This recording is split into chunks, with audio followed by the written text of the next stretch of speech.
Bryant Dacus. Welcome into Sports Time. Bryant and Brett with you on this Tuesday afternoon. Landon Schmidt producing. We're with you for the next 3 hours. A lot we have to get into this afternoon. We had a fun Monday night football game last night, a game where the Lions, and we picked that game yesterday, Lions, a 4.5-point underdog going into that game last night. They get the outright win in prime time over the Ravens. We'll talk about that. We'll talk a lot of NFL throughout the show, especially at 5 o'clock when Bo Marchant joins us. Oklahoma State, they pulled the trigger. They've made the move on Mike Gundy, announcing it earlier this morning that they have fired the longtime head coach. We've got some Tiger basketball news to discuss as well. Plenty to get to over these next 3 hours. But, Brett, how are you this afternoon? Brian, I'm doing great. We have Joe Lenardi's bracketology to break down, don't we? I always forget the September and August bracketology. Shame on me for not even mentioning that. Yes, a bracketology today from our buddy, Joe B. I mean, the guy that never sleeps. Only one more Joe bracketology until we have games. That's a good point. It's hard to believe, honestly. And we talked about that a little bit yesterday with Bruce Pearl. I mean, a month from when Bruce Pearl retires, basically, the Tigers will be, the Memphis Tigers will be playing an exhibition game against Auburn. So it's hard to believe that we're this close to the season. But yeah, this off-season bracketology very soon will turn into regular season bracketology. Oh, we were robbed. We really should be the 6, not the 7. Yeah, I mean, it's in December. Yeah, oh yeah, or even worse in September. Yeah. If you're putting a lot into the bracketology that is coming out on September 23rd, I would caution against that. Boy, everybody you visit with and talk to about the weekend, we almost could have started for the 4th straight rejoin with Tiger Fight Song today. It has really done something to people. No, it has. I mean, it was best marketing plan ever. Hey, go out there and win games and beat SEC teams and your next door neighbor over at the State Open. 300 yards rushing. I mean, yeah, it's still hard to believe. And that's making you like it. Oh yeah, I mean that's just whipping you into submission. I know the margin was 1 point, but I'll take the team with 300 yards in rushing every time. Well, and Brett, on top of that, it's not like this was something new. It's not like Arkansas was caught off guard by that. Arkansas knew from the moment they stepped on the field, the Tigers wanted to run the ball down their throat, and that's exactly what Memphis did. I mean, it was really impressive. I promise you, Brian, today, noontime Little Rock show, and had a sponsor, great for them. Sponsor poll question: did the weather affect Arkansas Saturday? Oh, you got to be kidding me that you're doing that. Oh, man, I don't even know what to say about that. If that's the excuse you want to run with, then, hey, go crazy. But I think it's a lazy excuse. Had the host checking to see what temperature was at kickoff for Alabama A&M, Arkansas State, and the Ole Miss game, and Saturday. Okay, yeah, Saturday was a little bit juicier and stickier than the other games all year for Ole Miss as well. First time, played at Kentucky in the afternoon, but it was very mild up there. It was. Yeah, I mean, look, they've been in camp and games, and they've been out there on a football field throughout the summer, in August, in September. I can guarantee you, Brett, it's been hotter out there than what they saw on Saturday. It was hot out there. Like I was out. I'm still sunburned from that game on Saturday. Almost like a Big Ten team came in and played in humidity for the first time. Like Michigan State going down to Louisiana or something like that. Yeah. It's absurd. And by the way, Memphis played in the exact same environment and conditions. Now this was caller generated yesterday afternoon on a very popular afternoon drive time show after we get off. I listen to Randy Rainwater's show in Little Rock, been on forever. It goes till 7. This was caller said, well, you could see us wilt after being up 28-10. You could just see us just wilt. The humidity got to us. Right, yeah. I thought, can you hear yourself?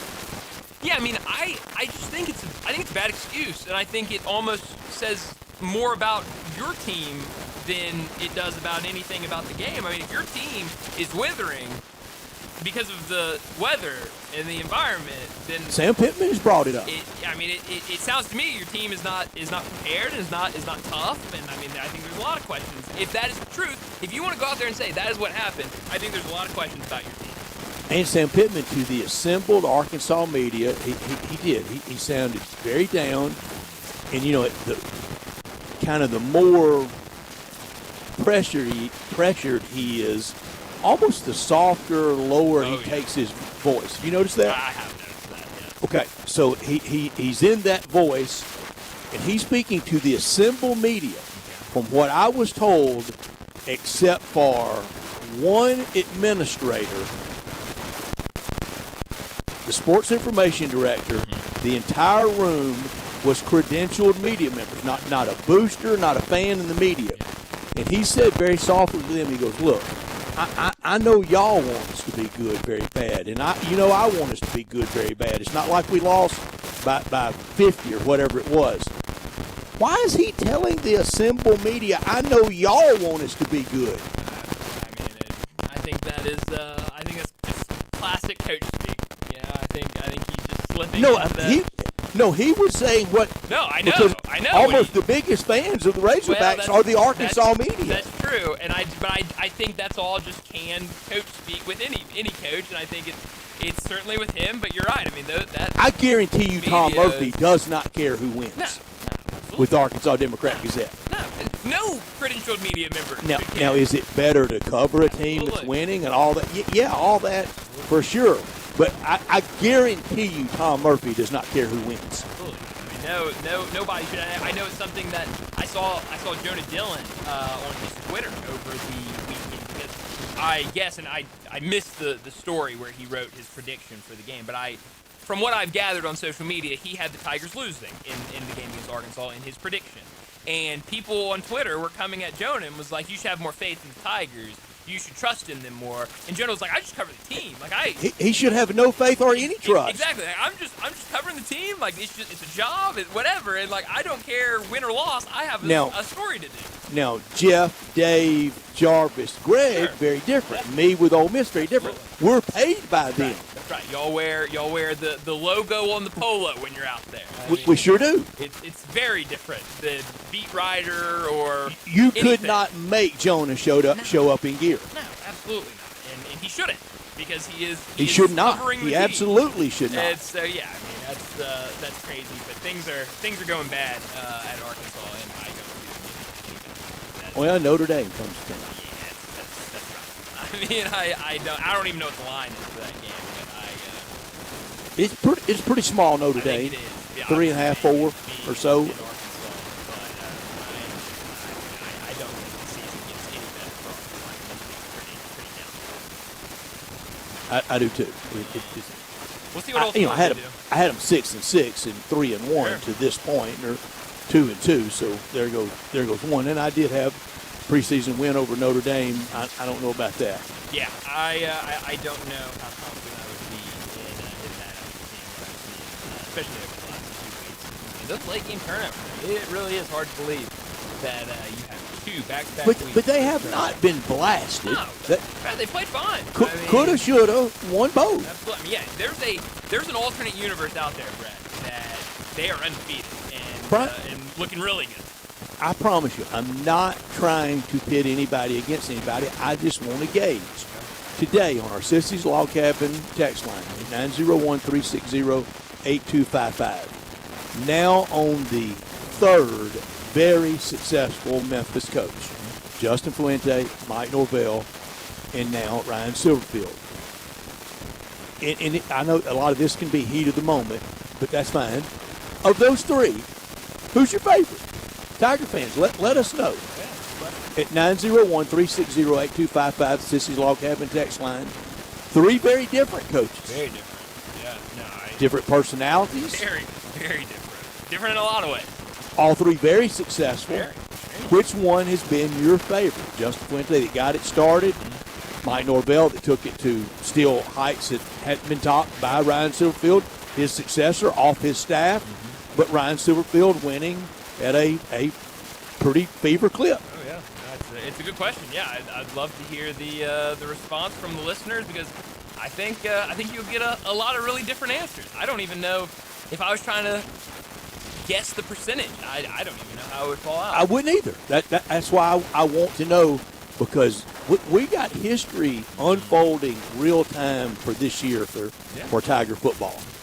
As fun as the Cotton Bowl was, this can be a lot better. Oh yeah, no, it definitely can be. But you got to take care. One playoff game tops anything by 50 miles in this program's history. Oh yeah, no, it does. It would be massive. And what do you think the Big 12 is thinking? Passed on $250 million. I mean, look, they say they have their reasons. I hope they're happy with their reasons. Boy, it better be good ones. Yeah, look, they made their decision. I hope if they can sleep at night with those decisions, by all means. At a time, games are on TNT and the CW, and jobs are being eliminated, and budgets are being cut, and you're trying to monetize a telephone pole on campus. This telephone pole donated by Mr. and Miss Booster. Yeah. And you pass on $250 million. And the multiplier effect on that money, that won't touch it. It would get up to close to $1 billion. Oh, yeah. I mean, but hey, it still baffles me, but that's their decision. And Tigers played really, really well since that decision was made. And so, they got. I wish Ed Scott had called him back and go, the offer is $190, man.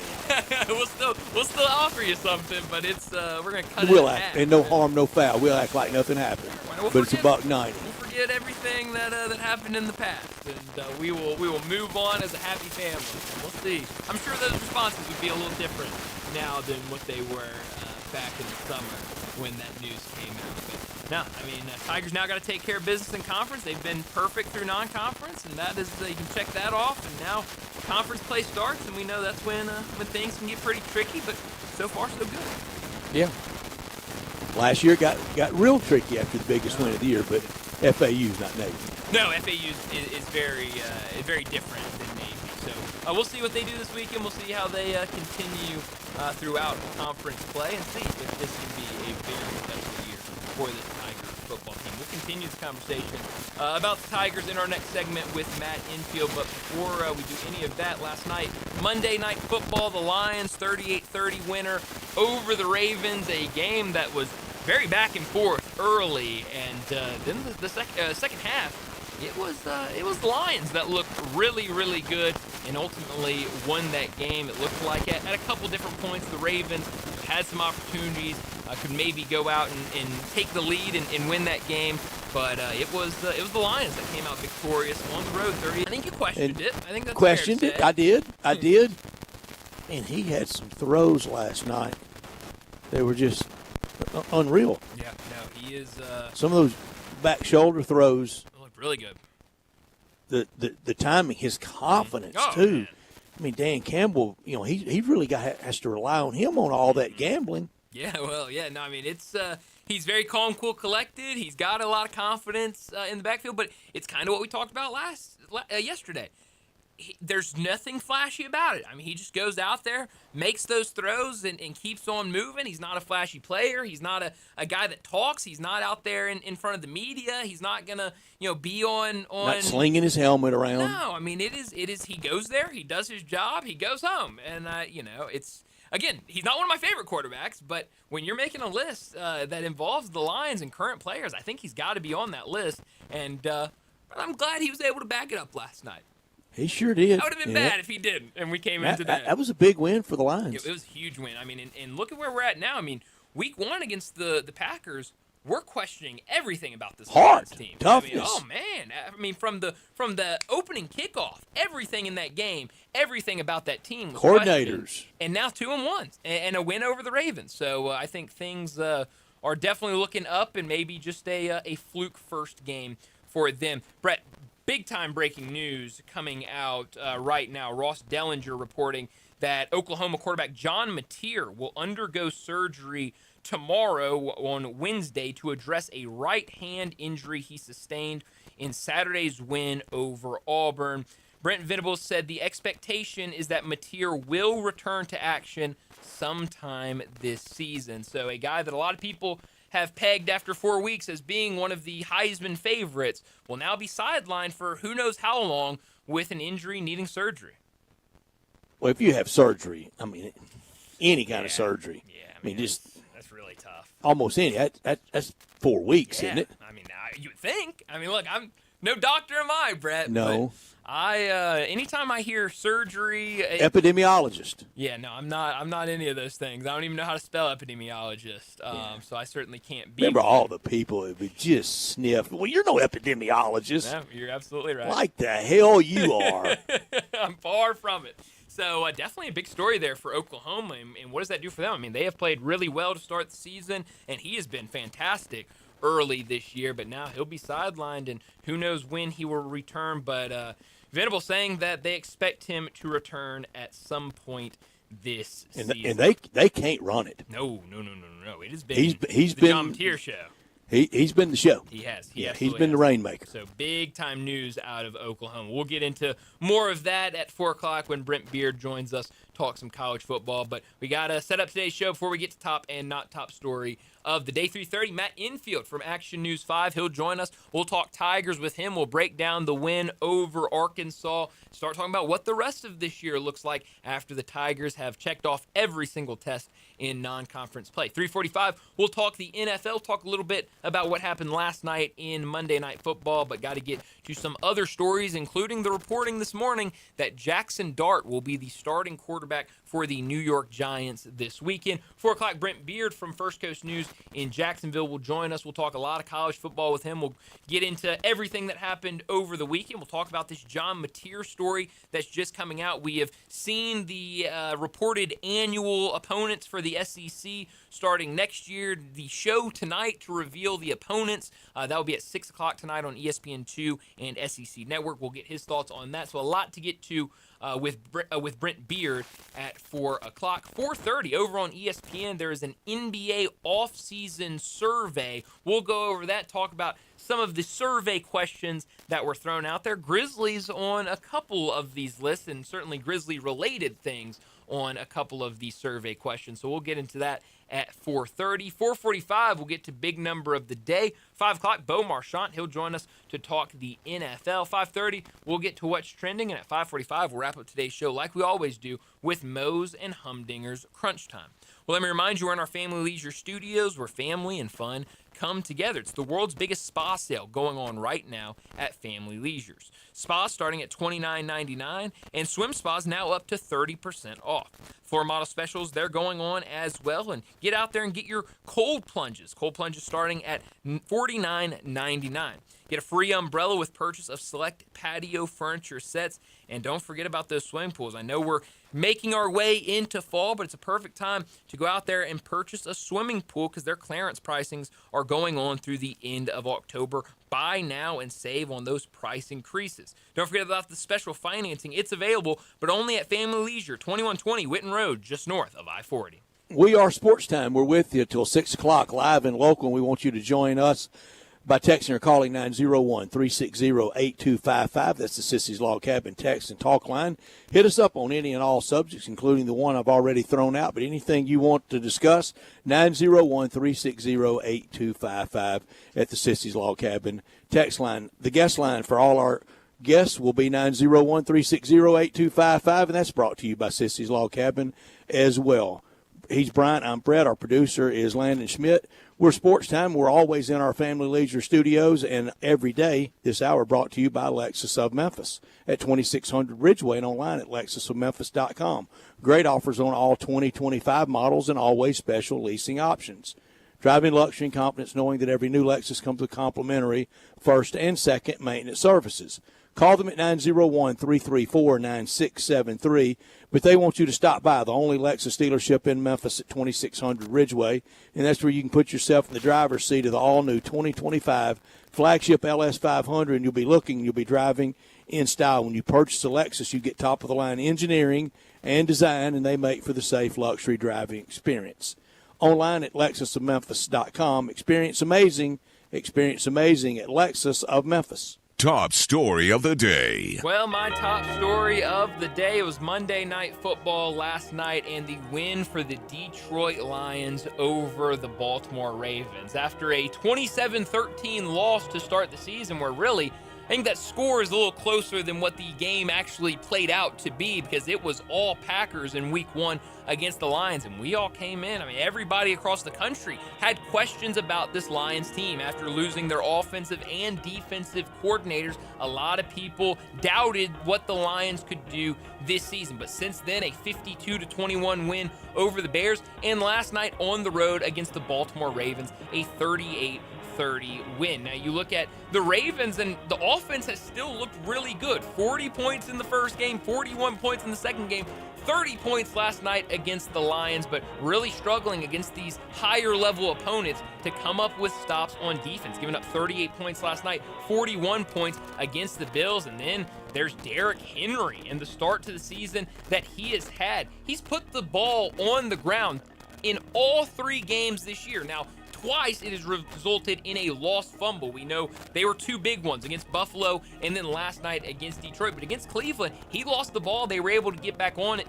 But that is uncharacteristic from Derrick Henry. Last year alone, the entire 2024 season, including postseason, he only put the ball on the ground 3 times. Only one resulted in a lost fumble. But you look at this season for him, only 50 yards last night. That comes after only 23 yards a week ago against Cleveland. He did have nearly 170 in that first game against Buffalo, but Derrick Henry looks a little out of sorts. And this Ravens team, we know that they have trouble in these close games late in the fourth quarter. They struggle to come up with points and win games, and we saw that again last night against the Lions. So, I don't think there's any worry right now against the Ravens. They've played two really tough teams in those two losses, but definitely questions, and I think a lot of people talking differently about the Lions than what they were after week one.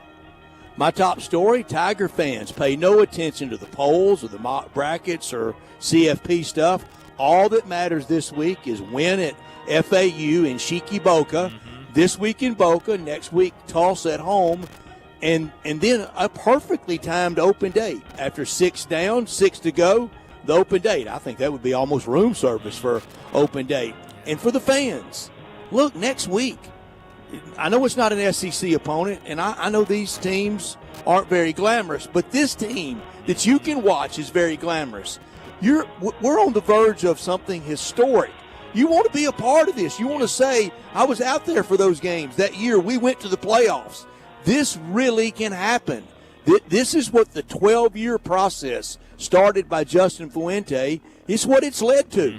Yeah, and we'll see. They just gotta, like you said, they just gotta take care of that next game in front of them.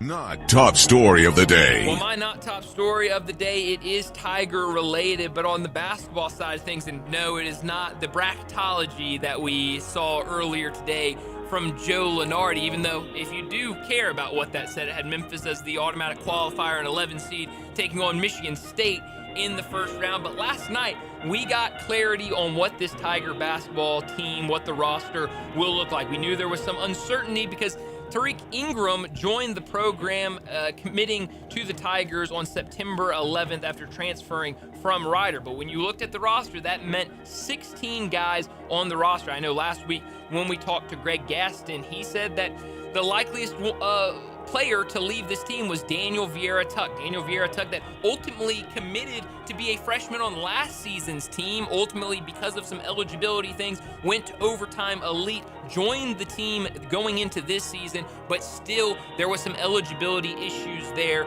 on the academic side, and he was gonna have to redshirt for this season. Last night it was reported, and then ultimately Daniel Vieira-Tuck posted on social media that he would be leaving the team to pursue other opportunities. He did mention that he would be playing at the NAIA level this year because of that NCAA eligibility issue. So now we know what this 15-man roster will look like with Tariq Ingram joining the program. They're at 15, so now we know what the roster looks like. And here, before too much longer, we'll see this team in action in a couple exhibitions. My not top story, before the Ryder Cup ever begins, whether it's the captains or the players, first tee, practice area, look, they all know each other. Don't act like they're strangers. They're really best buddies. I mean, to act like this week they're there's some kind of evil empire representative either side for the other one. But so decide this before the first tee. We putt out everything. Ball goes to the bottom of the cup, whether it's a centimeter or inside the leather or however you want to call it. So we don't get down to that Sunday. We always do. That shrug shoulder of, we've been given that all week. Why not? No, none of that. Everything, bottom of the cup, from first putt through the last one. There's no misunderstanding. Here's another thing the American side does more than any. I think they overread putts. It's the greatest players ever. You don't need 10 sets of eyes on it. And way too much of that. Just play golf. Quit. And I think the Europeans, have a much better sense of team camaraderie than we do, because this is really antithetical to what they're all about. They're all individual one-man shows. But this week, we don't need all the putt reading, and we don't need any dramatics over giving or not giving putts. Yeah, I'm with you. Every other tournament that these guys play throughout the year, they have to get it in the hole, and then we get to the Ryder Cup, and it's all, okay, just, hey, pick it up, you're good. So. And who gets mad first? Always the United States side. Right. Always. They sure do. That is a good point by you. But I am excited for the Ryder Cup getting started here on Friday. But that'll do it for top and not top story of the day. Let's go ahead and get to our first break. And when we return, we'll talk some Tiger football. Matt Infield from Action News 5. He joins us next.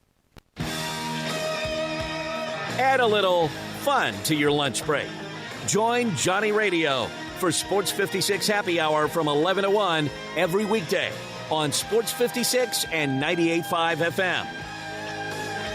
At Sunrise, we understand that you can't always take the time to come inside and eat breakfast or lunch, no matter how fast the service at Sunrise is. So we recommend calling in your order and swinging by to pick it up. Just like when you eat at Sunrise on Jefferson or Sunrise East on Poplar, we promise your food will be hot, fresh, and delicious every time. No matter where you enjoy your Sunrise, it's important to us that you get the very best. Sunrise is committed to always having the highest quality food anywhere. Never settle for anything but the very best when Sunrise is available.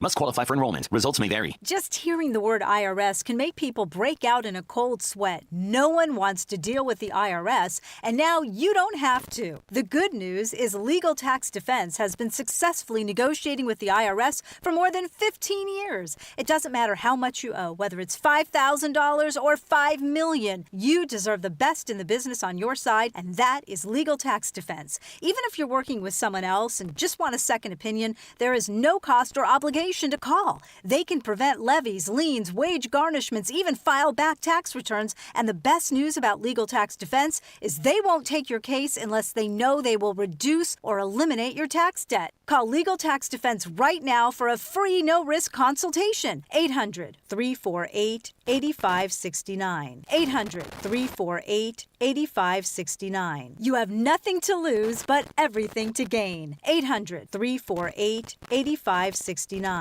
Are you facing an unexpected financial emergency? You need WeFixMoney.com. WeFixMoney.com could help you get up to $5,000 fast. WeFixMoney.com is free to use, available 24/7, and has an A rating with a Better Business Bureau. Go to the name you trust, WeFixMoney.com. If you need emergency cash up to $5,000 for bills or anything else, type WeFixMoney.com directly in your browser. That's WeFixMoney.com. WeFixMoney.com. I'm Gary York. I'm the service director at Lexus of Memphis. Our service department wants to be more than just a place where you get your oil changed. We do glass repair, windshield replacement, recalibration of your camera and sonar systems, even wheel repair, tire replacement, all the things you would expect from a luxury automotive dealer. Please check out our website. You can schedule your appointment, check out our specials, hours of operation, or if you'd like to do it in person, please reach out to one of our associates at 901-271-5199.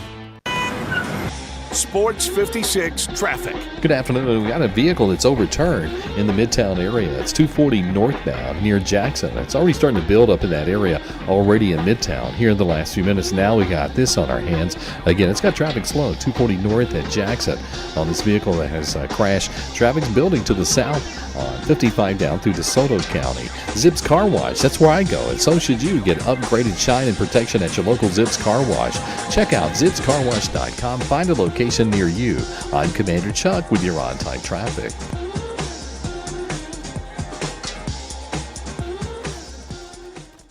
Now back to Sports Time on Sports 56 and 98.5 FM. This hour is brought to you by Lexus of Memphis. Here are your hosts, Brett Stats Norsworthy and Bryant Dacus. Welcome back into Sports Time. Bryant and Brett with you. We got to talk some more Tigers and talk about that win over Arkansas. Joining us to do that, Matt Infield from Action News 5. He joins us now. Matt, thanks so much for joining us. A massive win for the Tigers over Arkansas. I saw you down on the field before the game, during the game. What was that atmosphere like? We know what the announced attendance was, a sellout announced for that game. What was that atmosphere like down at field level? So I was down there for about 2.5 drives, and then the athletic department has implemented a new policy this year where if you're not shooting the game, you got to be up at the press box. Wow. So they politely asked me to go to the press box to just buy. But it was cool. I mean, there's a lot of Tiger fans, a lot of Arkansas Red, obviously. But yeah, that was about as juiced as it's been for a Tiger home game that I can remember here, and that's even with the construction and the less capacity and whatnot. So, yeah, the atmosphere lived up to the hype, and certainly the ending to the game did as well. So it was a really fun day. Oh, okay, Ryan. I'm sorry, Ryan. Matt. I was thinking of Ryan Silverfield. Matt, I'm sorry. Matt, at field level, tell us how hot it was, because Arkansas and Arkansas fans and Arkansas media are really talking about just the extreme heat. How bad was it?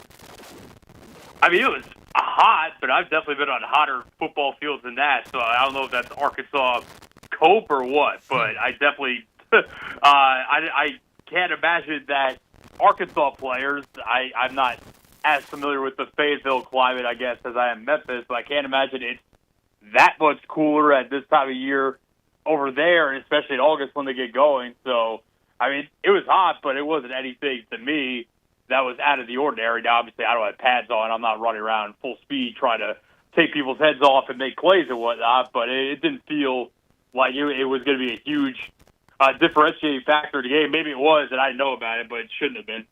Might be a little more moderate, a little bit more temperate, but I've been in Fayetteville in the summertime, and it's been blast furnace hot, and I know it was most August. Everybody caught that end of August break, but we're not talking about it, being in Calgary or anything.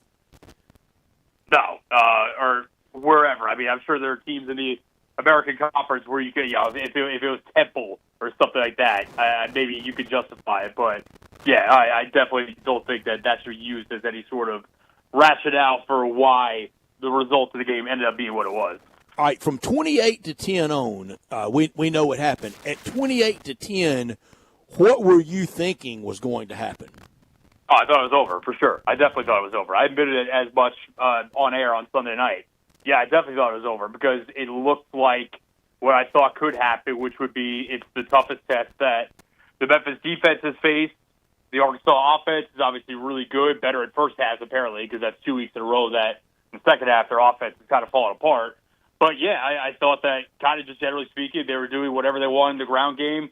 Taylor Green made a couple of, questionable decisions and more in the second half. But in the first half, he was dropping dimes. And the Memphis – I didn't love the approach in the first half from Silverfield and company. I thought the approach in the second half was awesome. But, the first half with the onside kick after you kick the first field goal and then the C.J. Smith trick play interception that needs to go in the trash. It felt like they were playing with too much desperation the first half. And the second half, they essentially played them straight up. I mean, they were aggressive, but it wasn't any real Riverboat Ryan risk that felt out of the realm of normal. So, I definitely thought at 28-10 that this was fixed to be a blowout, and we were going to be really questioning where this Tiger team goes the rest of the year, but they had other ideas. Yeah, they absolutely do. You mentioned that C.J. Smith trick play. I do not believe he saw the field after that play. He might have, I think, Pro Football Focus listed him at 7 snaps, and I believe all of them came before that trick play. This is a guy that before the season, a lot of people expected to be a guy fighting for that number one wide receiver spot. Obviously had the injury at the start of the season, but we really haven't seen him out there much. What have you noticed about the way they're using them, and do you think that as he kind of gets more acclimated out there from that injury that we'll see him more out there? Yeah, I don't know. I do not know if he played after that or not. If Pro Football Focus said that was his last snap, I believe it. Mm-hmm. I imagine he's still probably getting up to speed, but I think that also at the same time, we have established who the number one target in this receiver room is. It's pretty clearly Cortez Bram. 7 catches, over 100 yards, touchdown at the end of the first half. That to me was one of the 2 or 3 most important plays of the game. And obviously, I don't know that should be a huge surprise given the chemistry that he had with Brendan Lewis from their time in Nevada together, but chemistry really goes so far. This guy can play. He's a real downfield threat and someone that the quarterback trusts. So, yeah, other than that, it seems to be a real rotation of guys. And, again, when you've got a team that is as run-heavy as the Tigers are, and honestly, in this game, I thought they were going to have to throw more than they did, especially when the deficit got to what it was, but that was not the case at all. I mean, Brendan Lewis only had 50 completions, and the team ran 41 times. So, yeah, it might be a situation where you've got your number one, you've got Cortez Bram. Really, to be honest, I don't know if you need your number 2 to be a wide receiver when you've got Sutton Smith and Greg Dwozey Jr. as kind of the multifaceted weapons they are. So we'll see how the rest of the receiver room shakes out. But at the moment, you've got your one, and I don't know that much matters beyond that as long as you've got some other complimentary guys out there. Matt Infield, our guest on our Sissy's Log Cabin guest line, talking all things Tigers. He's with us all the way through the NCAA tournament every Tuesday at 3:30, and we so appreciate it. He's at Action News 5. And, Matt, about 2:40 today, you tweeted out at Matt_Infield a tweet, and with your Sunday night 2 cents worth when you anchor on Sunday nights. With your permission, may I read the tweet you just tweeted out about 2:40 today? You have my permission. Well, thank you very much, man. I do appreciate it. You tweeted this. Ryan Silverfield gets a lot more criticism than he does credit. Higher goals need to be accomplished, but Silverfield runs a damn good program. There's not a victory in his time as Tigers head coach that encapsulated that more than Saturday versus Arkansas. And then you had your Sunday's 2 cents. Matt, amen. Well written, well said, every syllable. You're right on. Why doesn't he get that credit? Because they haven't been to the conference championship game yet, and they've had the talent the last couple of years to get there. To me, it's just that there is a big gap, and there's a lot of middle ground between the expectation and the bar to play in that game every year. They are one of the most well-funded rosters in the conference. They have continuity on the coaching staff. They have the ability to put together a really talented roster each and every year. So I'm not saying that the bar should be lowered, but they've gone 25-5 in the last 2+ years, going back to the start of 2023. And, don't get me wrong, my first year here in 2022 where they won 7 games and they beat Utah State in the Independence Bowl or whatever it was down in Texas, where they blew them out. I mean, there were some losses in there that were concerning, and you're wondering if he's the guy. But as I rattled off in that segment, in my 2 cent segment, Sunday night, the last 2 years, they've lost 5 games, 1 to an 11-win Mizzou team, 1 to an 11-win Tulane team, 1 to an 11-win SMU team in 2023. 2024, it was a 10-win Navy team, and then UTSA, which, as I mentioned, looked bad at the time. Given some of the stuff we found out this summer, there's at least a little bit of reason to be skeptical of whether Silverfield and the team in general was caught flat-footed and caught asleep at the wheel. And we'll never be able to prove that with certainty. I'm just saying it is a footnote and a pretty big one of that game. And when you look at it, back-to-back 10-win seasons, they consistently play with and beat Power 4 programs. And when you look at what they've done this year, 72 players, moving on from the most accomplished quarterback statistically in program history, question marks all over the roster at the start of the season, and here they are 4-0 with a massive comeback win over an SEC team. The guy's he's built a good program. Again, there needs to be more that needs to be accomplished. I understand that. That is totally fair. But in the first half on Saturday, the fan base, not all of them, but a lot of them have their pitchforks out saying that he needs to be fired, Krebs, he needs to be gone, Hankins, the whole deal. It's like, you guys got to pump the brakes a little bit. Again, I understand the frustration that you haven't won a conference championship since he's been the head coach. That's fine. But there is no guarantee that if you move on from him or if he at some point moves on because a better job comes calling, there's no guarantee that whoever comes after him is better than him, and Ryan wants to be here. That's not to say Ryan will be here forever, but he wants to be here. There's a pretty decent chance that whoever comes after Ryan might view this as a stepping stone job, whereas he views this as a place he wants to build up. And, I'm not saying Ryan's going to spend his entire career here, but he wants to be here. So, yeah, I just think that, to me, the middle ground needs to be, he's good, we need to accomplish more, but you should be trying to run him out of town at every given opportunity, especially because, to me, the program has leveled up in the last couple of years, and they haven't had any embarrassing losses.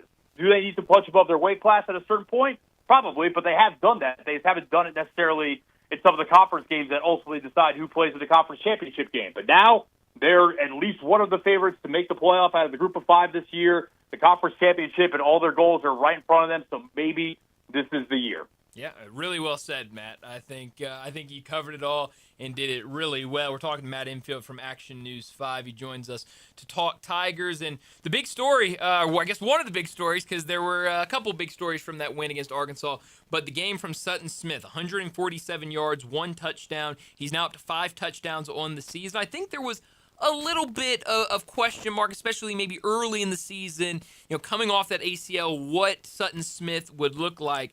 But so far, it has been really fun to watch, and it seems like he has kicked it up to another level. He's been incredible to start the season.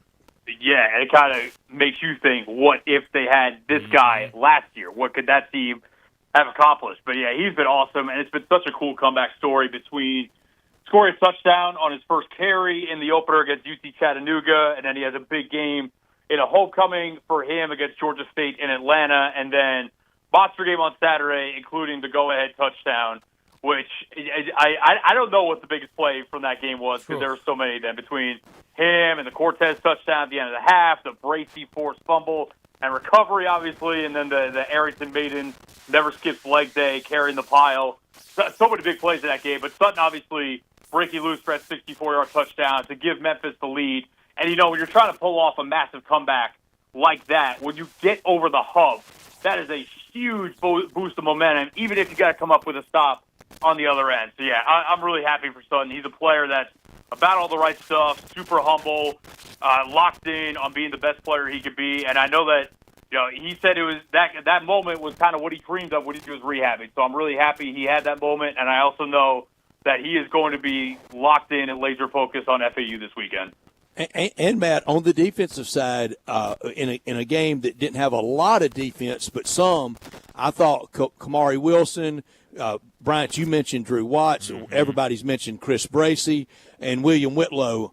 All 4 of those players, and a couple of more, all could easily start for Arkansas on defense. Yeah, I agree. And I also got to give credit to Jordan Hankins because I think he dialed up a more aggressive game plan in the second half that made Taylor Green more uncomfortable when he had to throw the ball. Now Arkansas, that offensive line is very good. And on the last drive where they had the chance to kick what would have been the game-winning field goal, they were plowing through the Memphis defense. But, obviously Chris Bracey, just enormous mental resiliency and strength in that moment where it looks like all is lost to come up with the most clutch forced fumble imaginable. Kamari Wilson, I know he dropped one, and he got the second one where Taylor Green threw it right to him. But, yeah, I think the defensive game plan in the second half was much better. And I don't know that there was going to be much that they could do to counteract the Arkansas running game, especially once Taylor Green got going with some of the read option stuff. But, yeah, in the second half especially, awesome job. And I think when I was on here last week, I said I didn't think Memphis could win a shootout where Arkansas scored 35, 40 points. They didn't get to 35. They almost got there, but they were held to just 3 in the second half. So, yeah, obviously a huge tip to the cap and a lot of credit for the win. It has to go to that side of the ball. That was about as few points that could have been scored in that game, and that was about the limit for the Tigers. Anything above that, I said last week, Brian, direct words, they can't win a make-it, take-it game.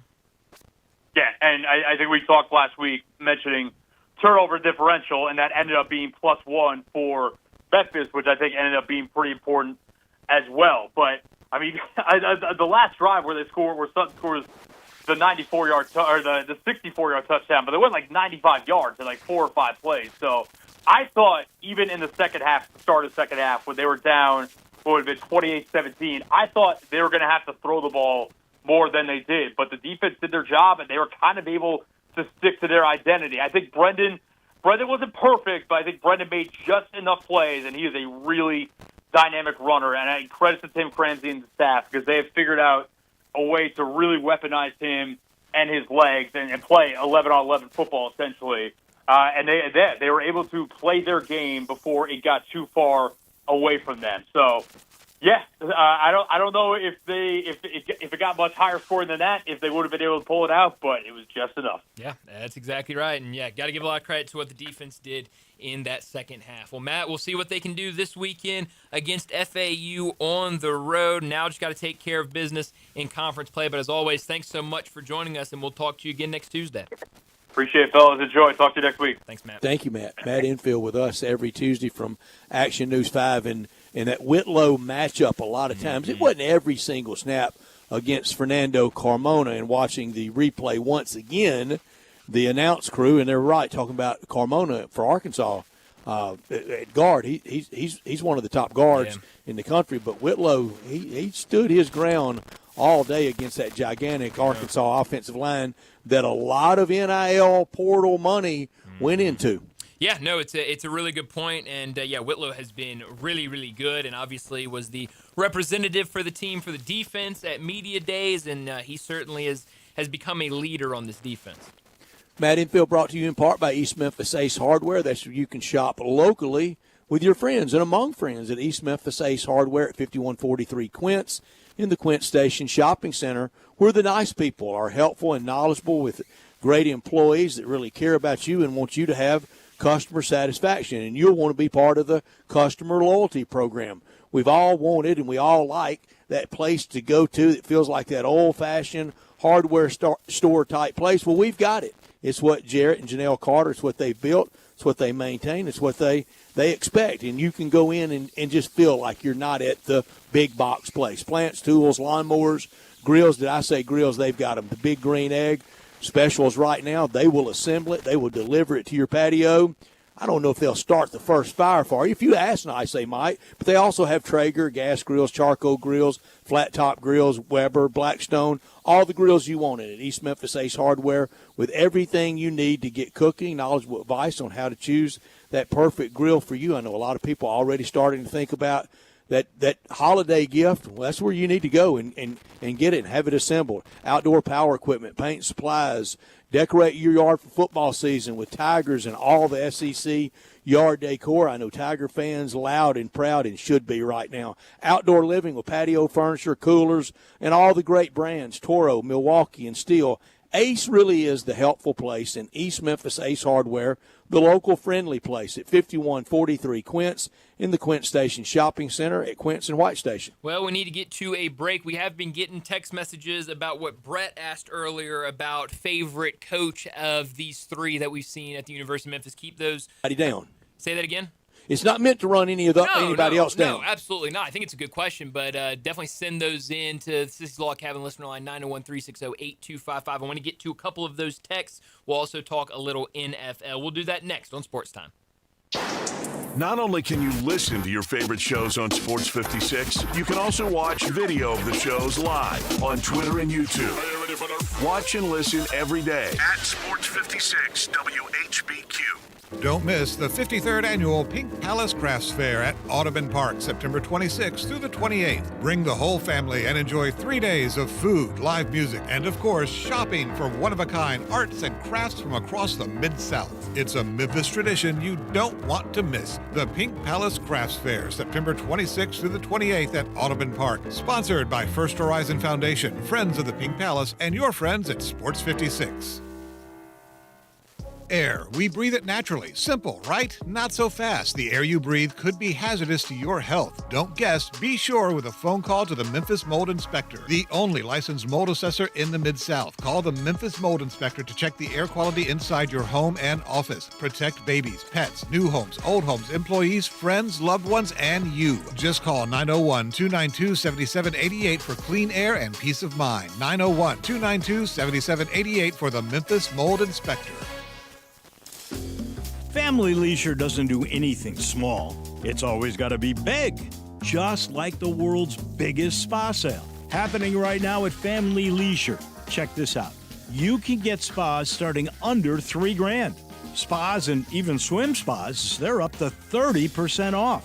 Floor model spas have even bigger special prices.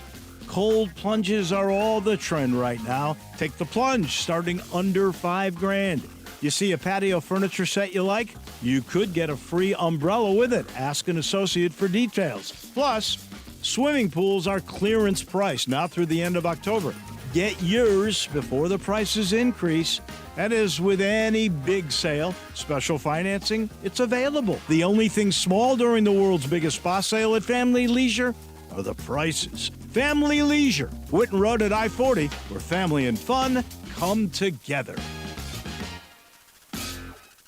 Now back to Sports Time on Sports 56 and 98.5 FM. This hour is brought to you by Lexus of Memphis. Here are your hosts, Brett Stats Norsworthy and Bryant Dacus.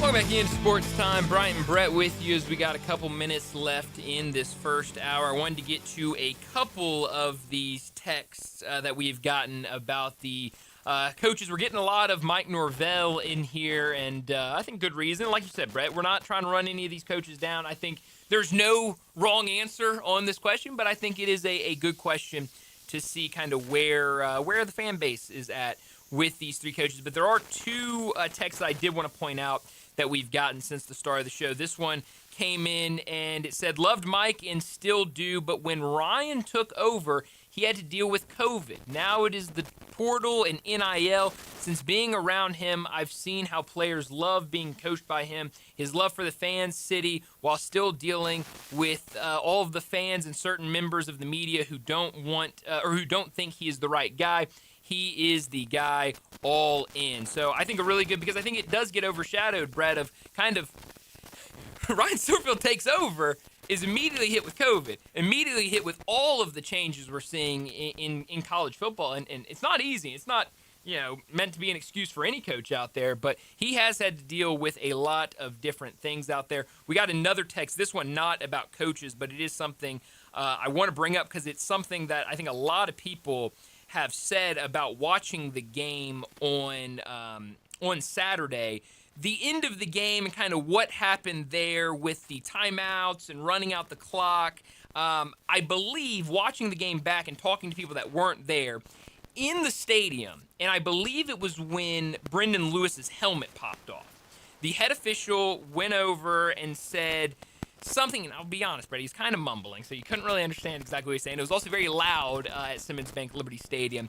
But at first he said that Arkansas was taking a timeout to avoid a 10-second runoff.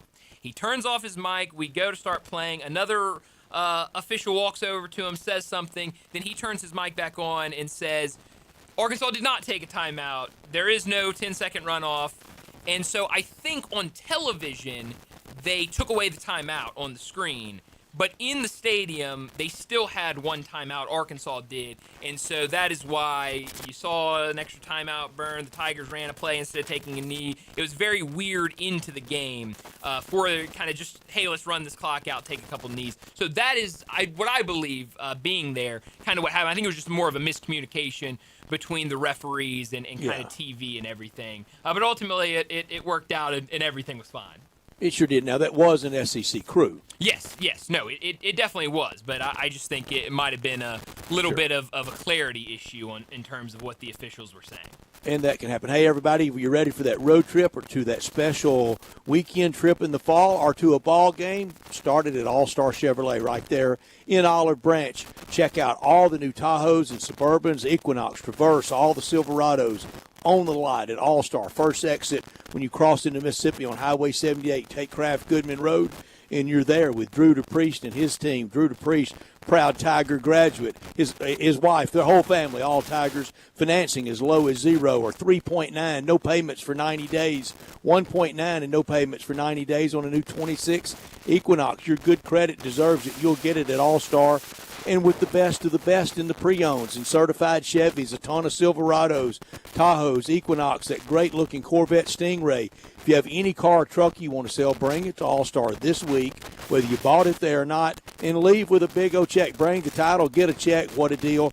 If you're ready for a great deal, head to All-Star. Together, let's drive down Highway 78. Everything you want to drive is right there at All-Star Chevrolet in Olive Branch. For more information, go to allstarautogroup.com. We got another text message. Someone texted in and said, Tommy, he was the old-fashioned Southern Tent Revival meeting that spurred the action. Hey, it's a great point. And he really started. He did. But then the Larry Porter years set it way back. It sure did. But hey, I always love somebody wants to shout out Tommy West. We'll talk to him on Wednesday or tomorrow, I guess. And he's Tuesday. Proud as he can be. Oh, yes, he is. So I know that's going to be a fun conversation tomorrow with Tommy West. But right now, we need to get to another break, wrap up this first hour. When we return, we're going to talk more college football.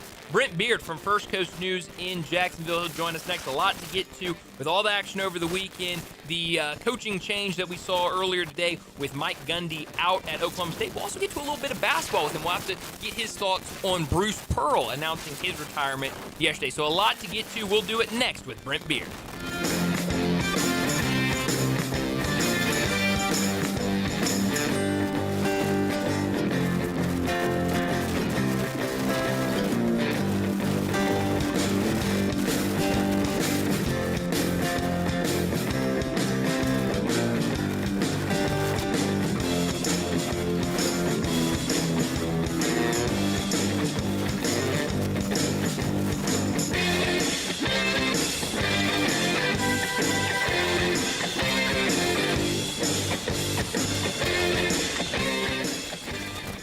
I think a lot about golf, and when I think golf, I think Miramichi. Did you know Miramichi Golf Course offers membership? It's a great way to play more golf for less out of pocket. Their memberships run for $300 a month plus tax, and that includes unlimited rounds and range balls, no extra card fees, priority tee time booking, and discounts in the pro shop. Oh, by the way, there's no initiation fee. Miramichi green fees, they'll allow you to choose the right rate at the right time on the right day for your needs. If morning tee times are more important, you can book up to 14 days ahead of time to reserve your spot. If rate is more important to you, there are discounted evening rates available that you can choose from. Miramichi is now open on Mondays, and you'll find the lowest rate is on Thursday. Sometimes you just need to escape the hustle and bustle of life. Miramichi Golf Course provides just the right place to solve that need. The name Miramichi means place of happy retreat. When you need a quiet, peaceful round of golf, please make your way to Miramichi.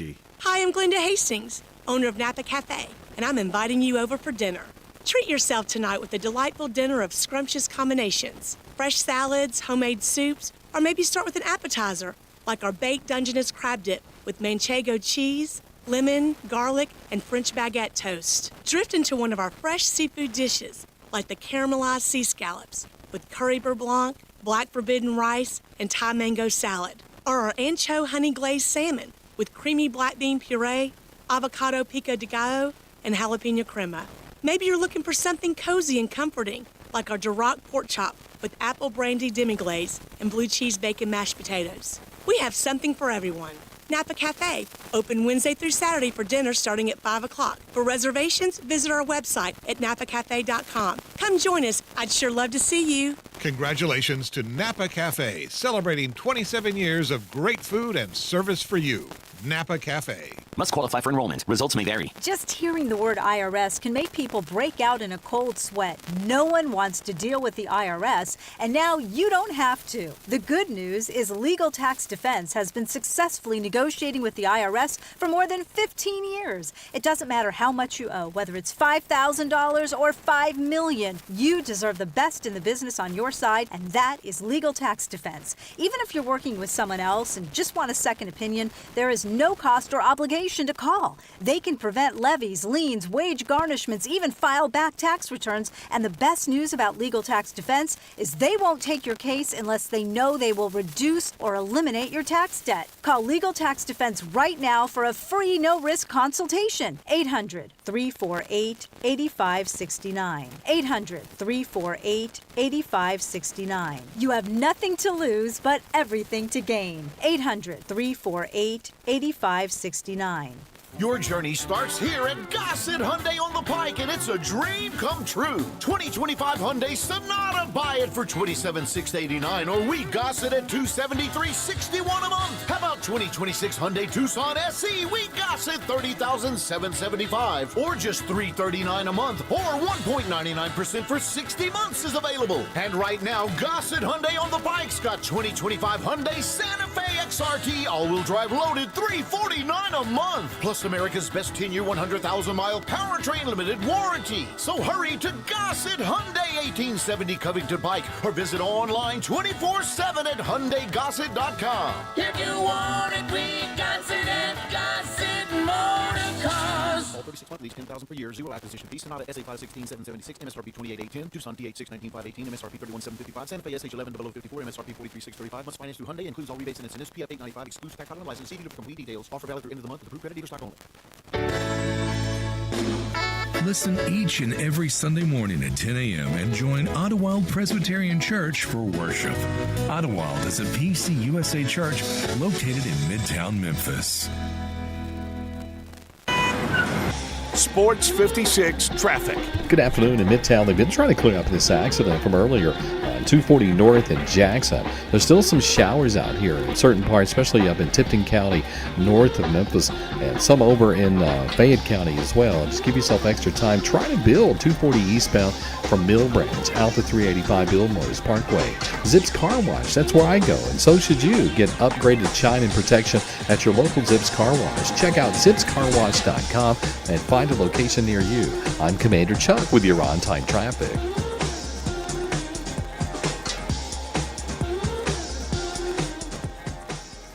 We are Sports 56, WHBQ Memphis, and W253DF Memphis, with Greg Gaston and Eli Savoy. Weekday mornings from 7 to 10.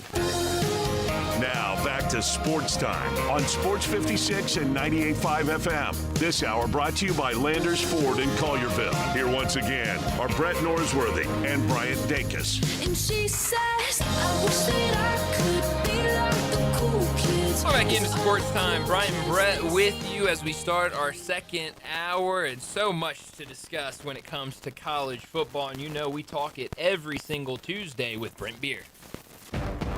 College football talk every Tuesday with Brent Beard, Heisman voter, and on Twitter X at Brent Beard. SEC, ACC, AAC. We talk it all with Brent. Here's Brent Beard with Bryant and Brett.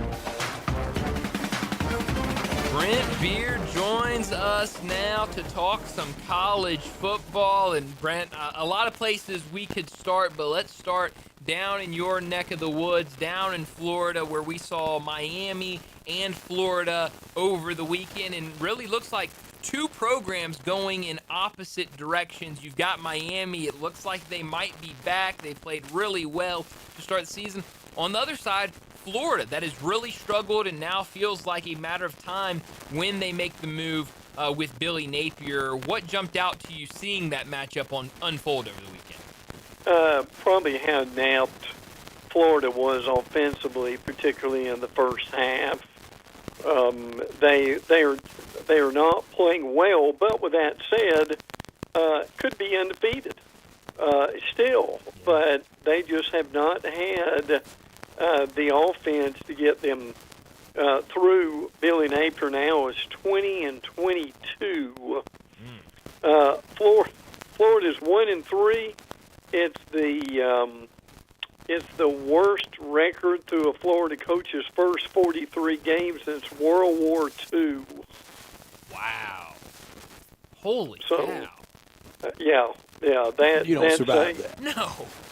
No. Well, look, guys, the reality for this now is, and the big question is, when do they actually let him go?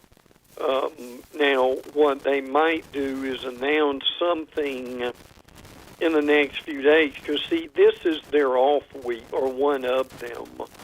So they may announce something this week and let him coach the remainder of the year. I'm not real sure they think they've got another guy on the staff who could really be able to coach. So if they keep Napier there with the knowledge that he will not be back, that's one thing they are looking at. The defense is playing well enough to where they're keeping them in games. But, I mean, guys, you've got Georgia, Florida State, A&M, Texas, Ole Miss, and Tennessee left on the Gator schedule. There's a lot of losses in there. I Yes. had them 8-4 in the preseason, and Yes. I don't, they're not getting to that.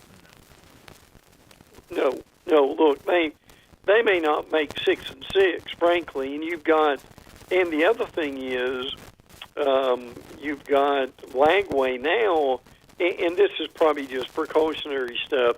He's in a boot, so I don't know how many days he'll be in the boot, but he is at this point. So they have a week off, and then they play Texas, then they go to A&M, and then shortly after that, we'll be at the cocktail party.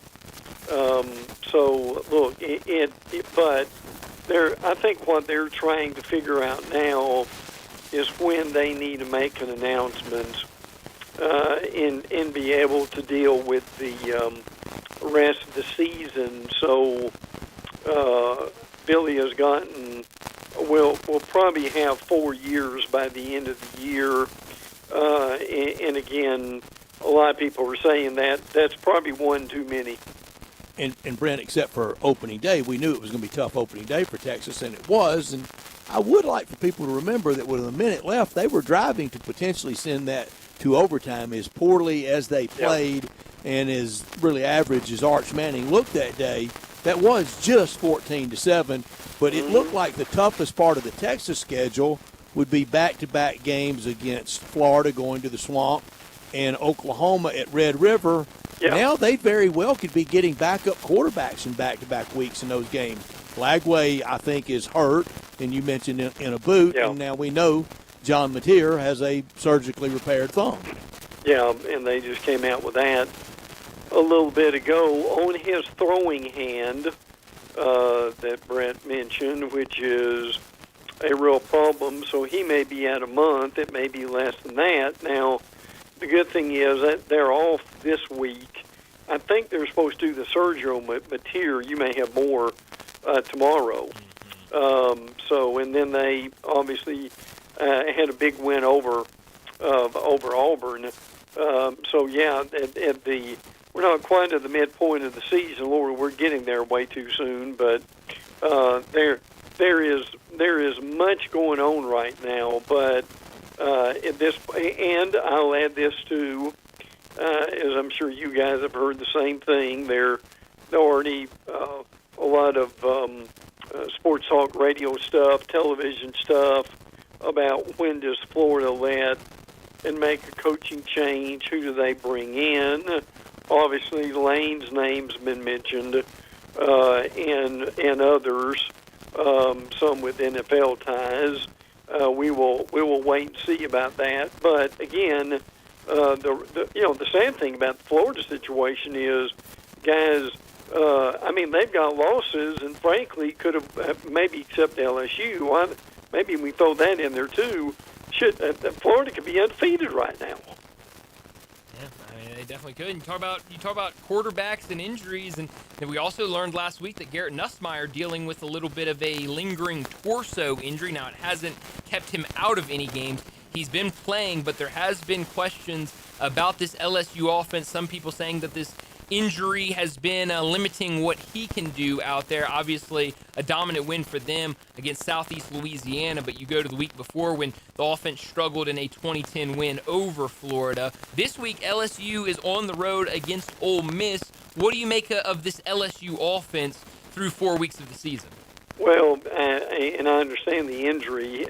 Now, he did, and again, we understand the competition too. Last week, he still threw for 337 yards and had 3 touchdowns. And he had 2 picks that were problematic in the 29-26 game. And then it's not only is it Nussmeier, but you've got Caden Durham has an ankle injury, than one of their better running backs at this point. The thing that is really helped LSU tremendously is their improvement on defense. And I know we talked about this at the beginning of the year. Would that be a real factor for them? It certainly has been. But again, I like the way Ole Miss is playing. I like the way should a lot of teams have the quarterback dilemma that LSU has? This Trinidad Chambliss, I'm envious of Brett. I'd like to see this kid in person, frankly, and how well he's played. So that Brett, you would love him. You'd love Austin Simmons. I'm telling you, after the Arkansas game, we had Trinidad Chambliss with us post game. Very, very pleasant youngster, winner, confident, not cocky, not arrogant. But you could look him in the eye and you could tell. I'm talking about in a football sense. Mm-hmm. Cold-blooded. Man, he was not wowed by any of it. Well, and Brett, he doesn't come from. He's kind of worked his way up the ladder, right? Earned everything he's got. Yeah, and you gotta admire a kid like that. But yes, it is a big week, and LSU Ole Miss is one of the bigger games this week. All right, I asked you this before the Clemson game, and you were LSU Clemson game, and you were straight with me. I know you will be now. Who needs it more, Brian Kelly or Lane Kiffin? I still say Kelly probably does, but I still don't. I still think Ole Miss wins the game.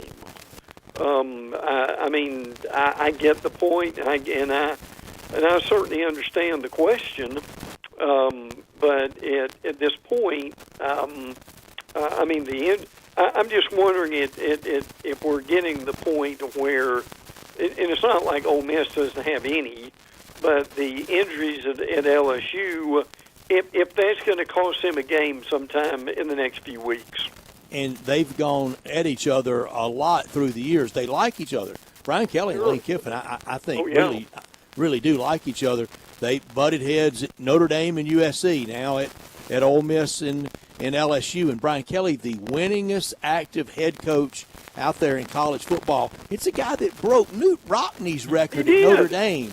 Man, that's no that's no footnote in college football history, is it?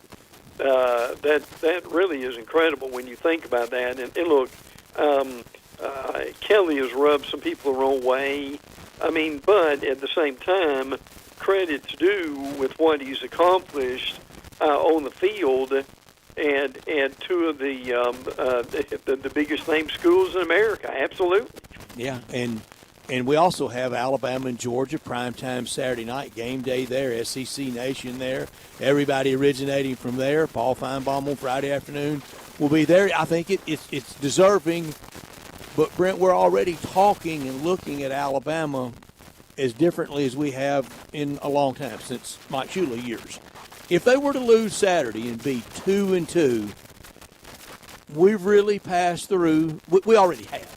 But it is really over. There is one door shuts and another one opens. Yeah. We will be there, won't we? Yeah. Oh, yeah. I think we will. And look, the difficult thing for Alabama is, okay, let's just say they do beat Georgia. Well, you've got Vanderbilt that's coming, who is playing extremely well, and then In October, you obviously got Tennessee. You've got Oklahoma later on in the schedule. So, I mean, it's a very difficult schedule. And one thing that it really needs to be, I'm looking at in this game, is who's going to run the ball the best. And right now, I would give Georgia the upper hand with that. Now, Bama's more of a passing offense now with Ty Simpson, who frankly has done a tremendous job. There's no doubt about that. But the game being in Georgia, Alabama's held the.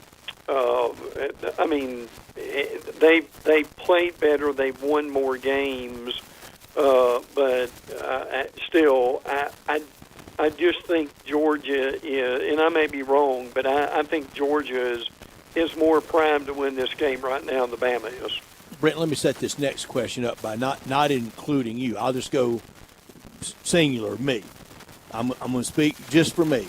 I know what I said about Wake Forest in the ACC in the Riley Skinner, Jimmy Grove years when they were at the top of the ACC. I picked at it. I poked at it. I made fun of it. Just as we kind of, I don't mean we, just as I did last year at Indiana, doing it in the Big Ten. You know, way back in Pac-12 days, if it was Oregon State, I did it to Dennis Erickson and to them. So nationally, with that in mind, Vandy doing this well, is that good or bad for the SEC? I think it's going to. I think it's good. But you know we would be crushing it if it was on. I would be crushing it if it was on the other foot. Well, sure. I'm trying to leave you out of this. You're doing a great job, Brett, in this question. It's impressive. Well, but I mean, you know, there are 4-0 first time since 08. And getting ready to be 5-0. Yeah, scored the most points since 1918. I can't get over that. In the 70 points last week. Only college football drags out 1918 like it was last week. Yeah. You don't see that. You don't see dates like that in NFL, do you? Well, it goes to show that baseball and college football has the best histories. Yeah, it does. And you know, they've got one of the most popular players, and Diego Pavia and what he has done. And look, I mean, I give them a lot of credit. I mean, and I'm among them. We've all made fun of them at some point, but for what they've done under Clark Lee, and look, I realize they haven't gotten the playoffs, won the national championship or anything like that, but they are frankly a very dangerous team to play right now. There's no feeling in the SEC. I'm just being candid with people. I've done it, and home and away. There's no feeling like leaving the stadium knowing that you just lost to Vanderbilt. Yeah. Oh, yeah. It can't be. Yeah. Now, some of that may be with some more respect this year than what you had last year. Now, again, Pavia, I mean, he may play. I'm being facetious here, but he may play another 5 years. You know. The way this thing's going, but if he does, I want Trinidad Chambliss playing 5 more. Yeah, boy, and that's true. Yeah, there's no doubt about that. Their games are very similar, probably in Chambliss's game. The uniform number, the styles of play, the story, the background. So, who wins Bama, Georgia? I think Georgia wins right now. I mean, if Bama was running the ball better. Now, this is a mouthful, too, but Georgia's running the ball better than they are. And the challenge here is going to be, can the Bama defense get them off the field? So now, and listen, I give Kirby a lot of credit. You guys remember it like I do. And that Georgia-Tennessee game, I mean, guys, Tennessee was I mean, I know they almost won it on a field goal, but early in that game, when they were ahead 2 touchdowns, I mean, crying out loud, Tennessee was what? A field goal or maybe 3 first downs away from running away with it. So I give Georgia still a lot of credit for what they've done. I mean, look, could Bama win the game? Yes. Are they in Georgia's head? Maybe. would that make a difference? But at this point, now what might happen is could Bama lose to Georgia and play better after they do? And the reverse was true last year. So right now, I would pick Georgia, and not just because it's been in Athens. Talking to Brent Beard, he joins us every Tuesday to talk college football from First Coast News in Jacksonville. The news earlier today, Mike Gundy has been fired from Oklahoma State. What was your reaction when you saw that? Well, in a lot of ways, I wasn't surprised. I mean, we're just in a different day. When Brent and I were growing up, and we were in our infancy of our careers, it would just different in a lot of ways. You wouldn't see coaches; they wouldn't be fired to either the end of the year or maybe stretch into the next year. But now they're not going to wait. Now they just don't waste time. They want to get their name out there in recruiting and also in whoever the next head coach will be. I mean, and fundraising for NIL to show the prospective applicants, people you're interested in, look, we got this cash in the bank, and Oklahoma State can do that. Yeah, absolutely they can. But I'm telling you, I watched them earlier in the year, and I mean that I don't use this often, but I mean they were almost hapless and helpless at times. It was rough to watch, frankly. But that's one thing, guys, that we're seeing more and more of. These schools, and Brett, if you remember, tell me, but man, I unless it was just a total disaster, I mean, you held on to November before you fired someone. Now you're doing it before September's over. And Mike Gundy is their guy all time. Oh yeah, no doubt. He's their Nick Saban. He's their Bear Bryant. He's their General Neyland. And was a really solid, steady quarterback for them. Great player, good assistant coach, legendary head coach, and unceremoniously dumped today, but we did all see it coming. Tonight we're going to have opponents revealed, not schedule. We're going to have opponents revealed tonight for the next 4 years, and then we're going to have the full 2026 schedule revealed in early December with a big super-duper Christmas special on SEC Network. But this is pretty good, getting 4 years of knowing who you're playing. Yeah, well, it is. Yeah, I would certainly agree with that. It will be fun in some ways to see that, even though a former ESPN journalist who now has made the change has kind of laid this out as far as who it's going to be. But still, it will be fascinating to see who it is. And look, this is going to make a difference. It really is. But what I do like the conference is over is it's not like it's permanent for forever and ever and ever. I mean, you've got this 4-year cycle, and then you can do something different. And I think that's fair. And then more expansion at the end of 29. No question about it. Yes. They know exactly what they're doing in the SEC. They have definitely figured out how to work this, but it is going to be interesting to see how it's all laid out tonight, and now we'll have some clarity on what the next handful of years look like. But Brent, as always, thanks so much for joining us. We'll talk to you again next week.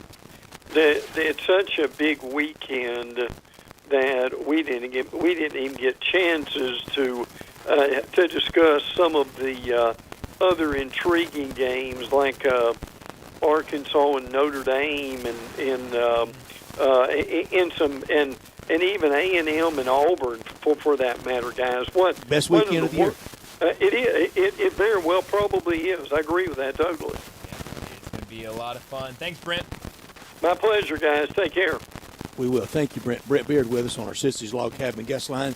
every week from First Coast News down in Jacksonville, talking college football. This hour brought to you every day by Landers Ford in Collierville, and on Friday we'll have our Landers Locks with Brad Bellamy from Landers Ford. About 4:30 on Friday, the number one Ford dealership in the Mid-South, Landers Ford, your trusted destination. A vehicle that fits any lifestyle they have. A seamless shopping experience from service to financing, from the Ford Escape to the rugged F-150 to the adventurous Bronco. Every vehicle built Ford tough. America's best-selling truck is the Ford F-150, and they have SUVs like the Ford Expedition, the Ford Explorer, the Ford Escape, EVs, hybrids, the Ford Bronco. Transparency, professionalism, and long-term support at Landers Ford. It's what you get.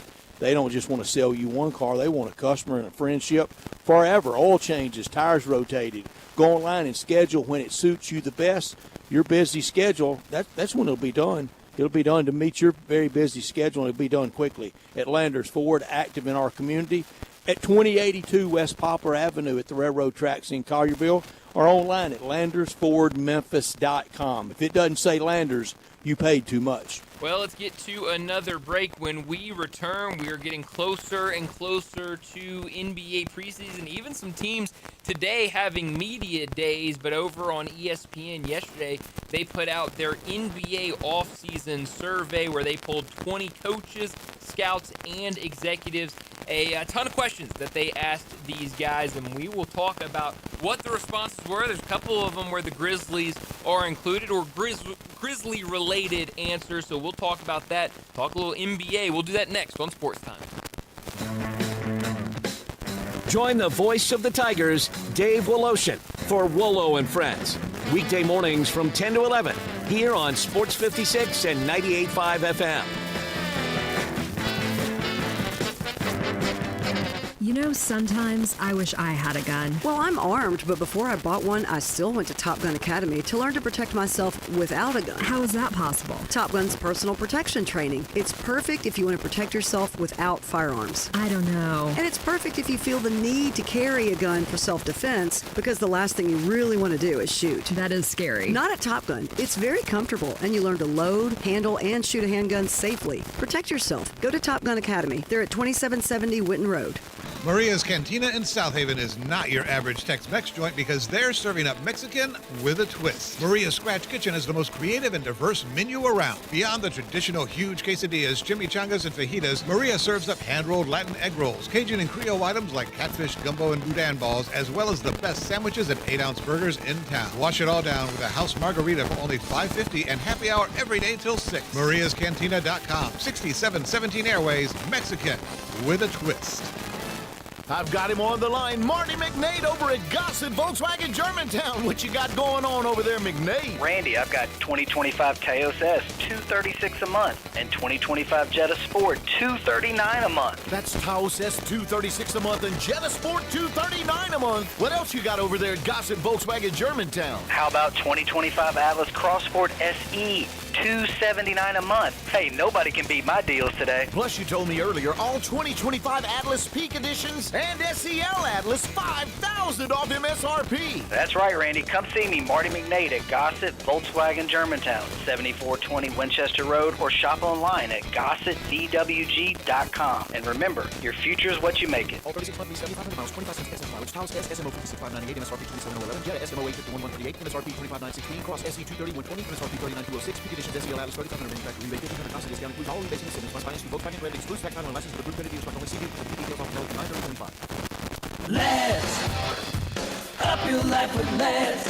Surprise the family with a new club car and experience the best golf cart in the industry. A new golf cart is perfect for cruising the neighborhood, enjoying yourself at the lake, turning heads on the course, and just having something reliable to use around the yard. Ladd's has you covered with new and used golf cars. The new club car Onward, available in electric or gas and a variety of colors and features. Ladd's goes beyond the green. Whitten and I-40 or online at lads.net.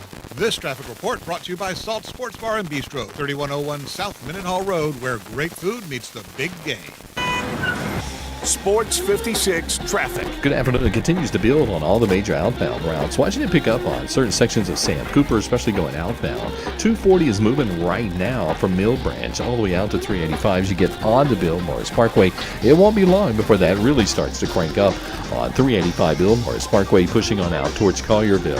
Hey, Zips Car Wash, that's where I go, and so should you. Get upgraded shine and protection at your local Zips Car Wash. Check out zipscarwash.com and find a location near you. I'm Commander Chuck with your on-time traffic.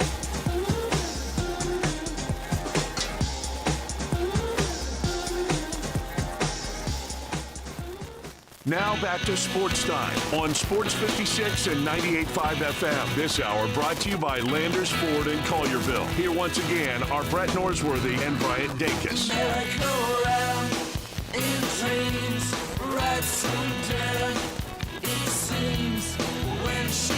Welcome back into Sports Time. Bryant and Brett with you. We got to talk some NBA. It's right around the corner. I keep waiting for the Tiger fight song whenever we join now. After yesterday, you kind of expect it at this point. Yeah. But maybe we turn it into a staple. But I'm sorry. No, you're quite all right. But I was just looking at the TV on ESPN, and they showed Zion Williamson on stage. He's talking to the media. Been in his life. It's always the best shape he's Just ever like been college. in. Oh man, he's new and improved every single offseason. All right, real quick. Over or under 47.5 games he plays in. That is a wild number. Yeah, it is. That's a Vegas number. I think it's a good number. Oh, is it? Is it? No, I'm just saying it sounds accurate. Oh, okay. Well, it's not. I'm definitely totally sounds faking it. like a number. I'm curious, though. I'm going to say under just because. Don't you have to? I think it's. I think it goes way under. So at any number, 27.5, you'd have to bet the under. So where did you say the number you put it at again? What is 47.5. 47.5. Okay, so in his 5-year career, he has only gone over that number twice. So he's 2 for 5 right now. Going over. Now, when he did go over, he crushed it, I guess, to an extent.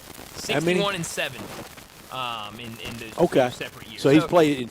Well, yeah. Jaws only played most. Jaws ever appeared in 67. That's right. Yeah. So I mean, it's those two. The number heck one, was number on. Ja 47.5. Well, I would say over, and I sure hope it.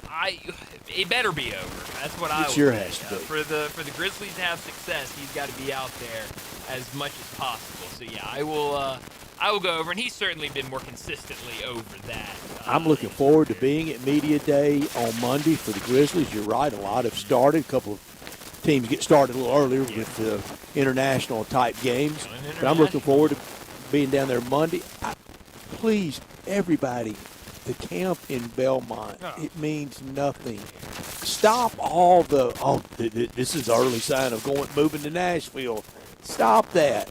The Grizzlies are going to get every single thing they want out of the deal with the city. They should. We cannot lose the Grizzlies. We're not going to lose the Grizzlies. They're going to get everything they want. It could be protracted, jawboning negotiations, but they're going to end up getting everything they want. I think the mayor and city leaders and the right people all want to get this deal, but now is the time for the Grizzlies and for the Grizzlies to decorate the tree and for the city to say to them, okay, we're going to agree to this, we're going to agree to that. You can decorate. We don't want to hear anything in a few years that we need a little more. Yeah, no, that's a good point. And I think I'm sure there's conversations about that. Look, we're gonna go all in for you. We're gonna do what you're asking us to do. But this is a deal, and you can't come back on this deal in a couple of years and say change. But they're going to get what they want. They're not moving. And if by some chance in faraway years, these out years that people keep warning, and there hadn't been a time since the Grizzlies have been here that people hadn't been saying, whether it was day one in 01, and 07, 08, you got to look out. Then we got to 07, 08, 10 and 11, 12, they're as good as gone. Brett, you just don't know. I got super duper top secret inside information with all the right people, and Then we get to 12 and 13. 17 and 18. There's just no way. There's no way they're here after 19. Get to 19. They're gone by 24. Every time the bar keeps moving. They're not going anywhere. They're going to get everything right. They should. We're finally Major League. We're not going to lose them. And if by some chance in these far away out years it happens, then Robert Pera and the team president, Jason Wexler, the team governor, they will go down as some of the worst people in Memphis history. No, you're absolutely right about it. But no, it's a good point because I think you're right. I mean, there's never been a time where it hasn't been, well, it's good right now, but here in a couple years, they're going to be gone. They're going to be, it's going to be a change. It's been that constantly. So Tim Bontemps did this great story. Did you read all of it? Did you get through all the? I did. Yeah, it's good stuff in here. Let me set it up for people who may have not read it at ESPN.com. They did a poll of 20 coaches, scouts, and executives for their thoughts on any and all things. First of all, who will be MVP? Well, Nikola Jokic, he came in first, SGA second, Luka third, Wemby, Giannis, the names we would all expect. Who is the best player right now, Jokic or Doncic? 19-1, the pollsters. Jokic. SGA should have got a vote, shouldn't he? Well, I think the way that I felt like that was worded and the way that it fell out of 19-1, I think that was an either-or question. Okay. Because you're right. If it was just who is the best player right now, I think it would look a lot more close to kind of what the MVP is, where you've got kind of multiple guys in there. I think they just kind of threw those two guys. Very good deducing by you. Who will be the best player in 2030? Wembanyama won in a landslide over Luka and SGA. Jason Tatum also voted. SGA just won. But Wembanyama, everybody's expecting just what he's going to be in the 2030s. No, man. It's just as long as he can stay healthy. I mean, the sky is the absolute limit of what he could be. Who is the best American player right now? Right now, not building for the future, just right now. Steph Curry wins that. I was surprised by that. Were you? I wasn't necessarily surprised, I don't think, because I think it's one of those, as long as Steph Curry is on a court playing basketball, I think you consider him because of that shooting. It's as long as that shot's still there, and that shot, it doesn't matter how old you are or whatever, that shot's still going to be there for Steph Curry. So I wasn't necessarily surprised about it, but I was a little surprised of how kind of overwhelmingly he won. Who will be the best American player in 5 years? Anthony Edwards won that with 11. Cooper Flagg, 5. Jason Tatum, 2 votes. Paolo Banchero, 1. Jalen Williams, 1. Surprised with that? Were you? No. I think Anthony Edwards has kind of done enough to be that next man up in terms of Americans. So yeah, I think I'm fine with that. Rookie of the Year, Cooper Flagg, 19 votes, and Bryant Dacus voting for Con Knipple, 1 vote. I slipped in there. You got right in there, didn't you? I put on a little badge that said scout, and they were like, "Who do you vote for?" And I was like, Con Knipple. I mean, he's gonna win Rookie of the Year. Oh, it made me happy when I saw the only other person to get a vote, Con Knipple. If they are 1 and 2 in Rookie of the Year voting, you know what it highlights to me? What's that? Just what a poor job John Shira did last year, losing in the national semifinals with both of them. And then, Brett, we're going to argue about it. And did get mad, fall out. Ugly. I didn't mean to call you a dookie. So hopefully it's like Cooper Flagg and then I don't know, Ace Bailey. Have we ever had a crossword? Not one. Not close to it. Who will be the best player from the class of 2025 in 5 years? Cooper Flagg, runaway winner. Dylan Harper, Ace Bailey. Yeah, the two Rutgers players. So that's interesting. But yeah, I think both those guys have super high ceilings. I think when you look at this, obviously it changed on draft night, but most of the mock draft season, those were the top 3 guys in most mock drafts. So that doesn't surprise me at all. Those are the 3 that got the votes. All right, that's all of the player individual stuff. We'll get to some team stuff. Here's what just really thunderstruck me. This was supposed to be the wheelhouse years for John, all these polls, Brian. Who will be MVP? I mean, not a vote, not a thought, not one. Who's the best player right now? Not even in the discussion. We thought for sure, even a year or two, it would be that. A year or two ago, it would be that. Best player in 2030. I don't know if we were thinking about him in 2030, but we sure were in 27, 28, and 29, and there's nobody talking about best American player right now. Not a thought.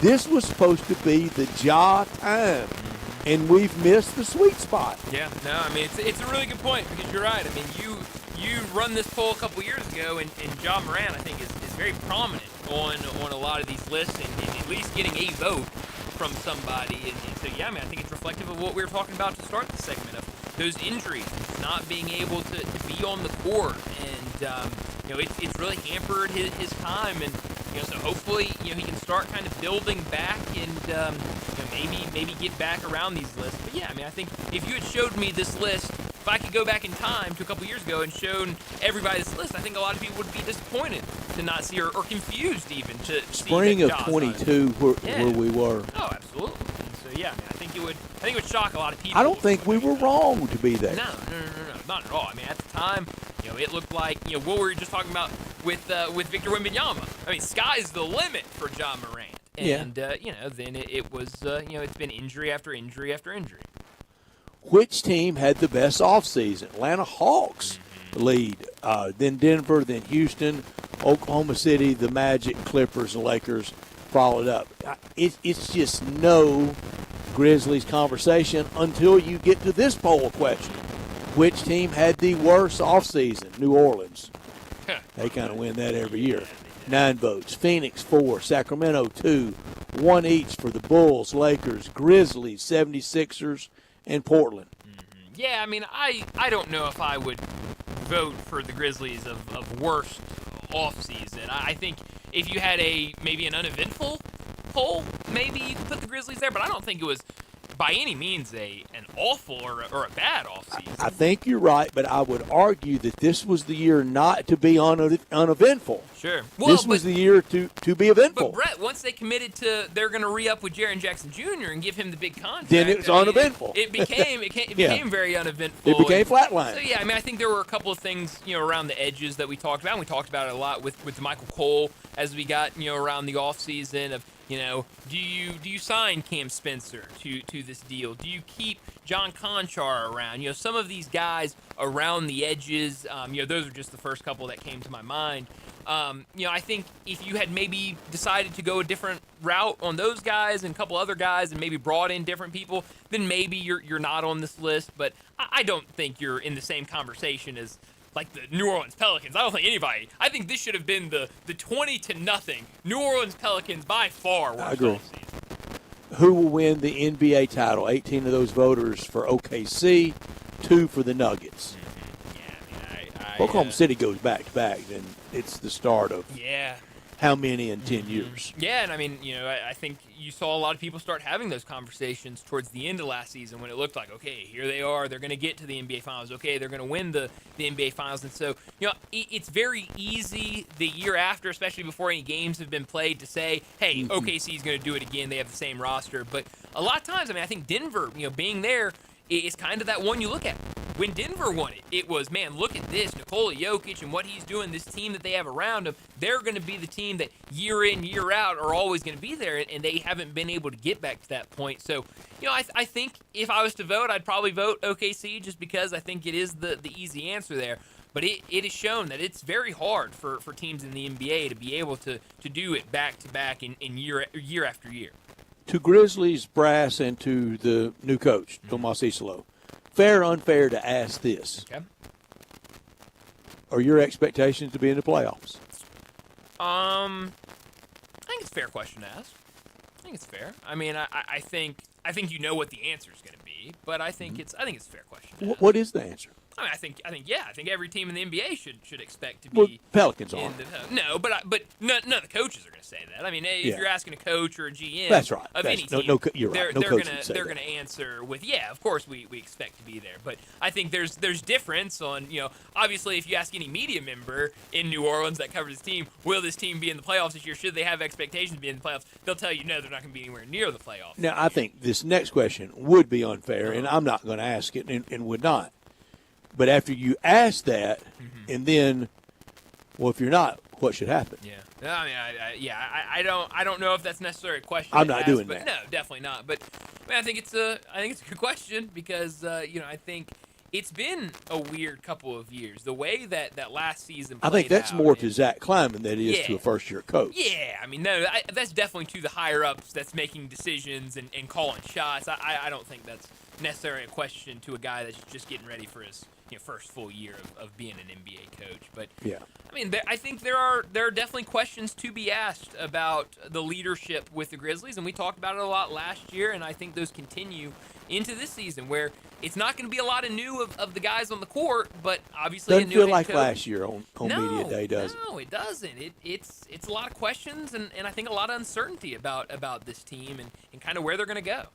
But I don't think people should spend a lot of brain matter on the there's no uncertainty of them being in Memphis. They're just getting the deal struck, and it's sometimes for that much money and that complicated of a deal, it takes some time. It does, and I think there's nobody in these conversations, especially from the city of Memphis side, that doesn't want to get this deal done. I think everybody knows how important the Memphis Grizzlies are to the city of Memphis, and ultimately there will be a deal done. But I certainly don't think we need to jump to any conclusions about, oh man, they're going up to Nashville for a week or two to do training camp. I mean, that's a jump. That's a leap right there, and I don't think correlates anything to the future.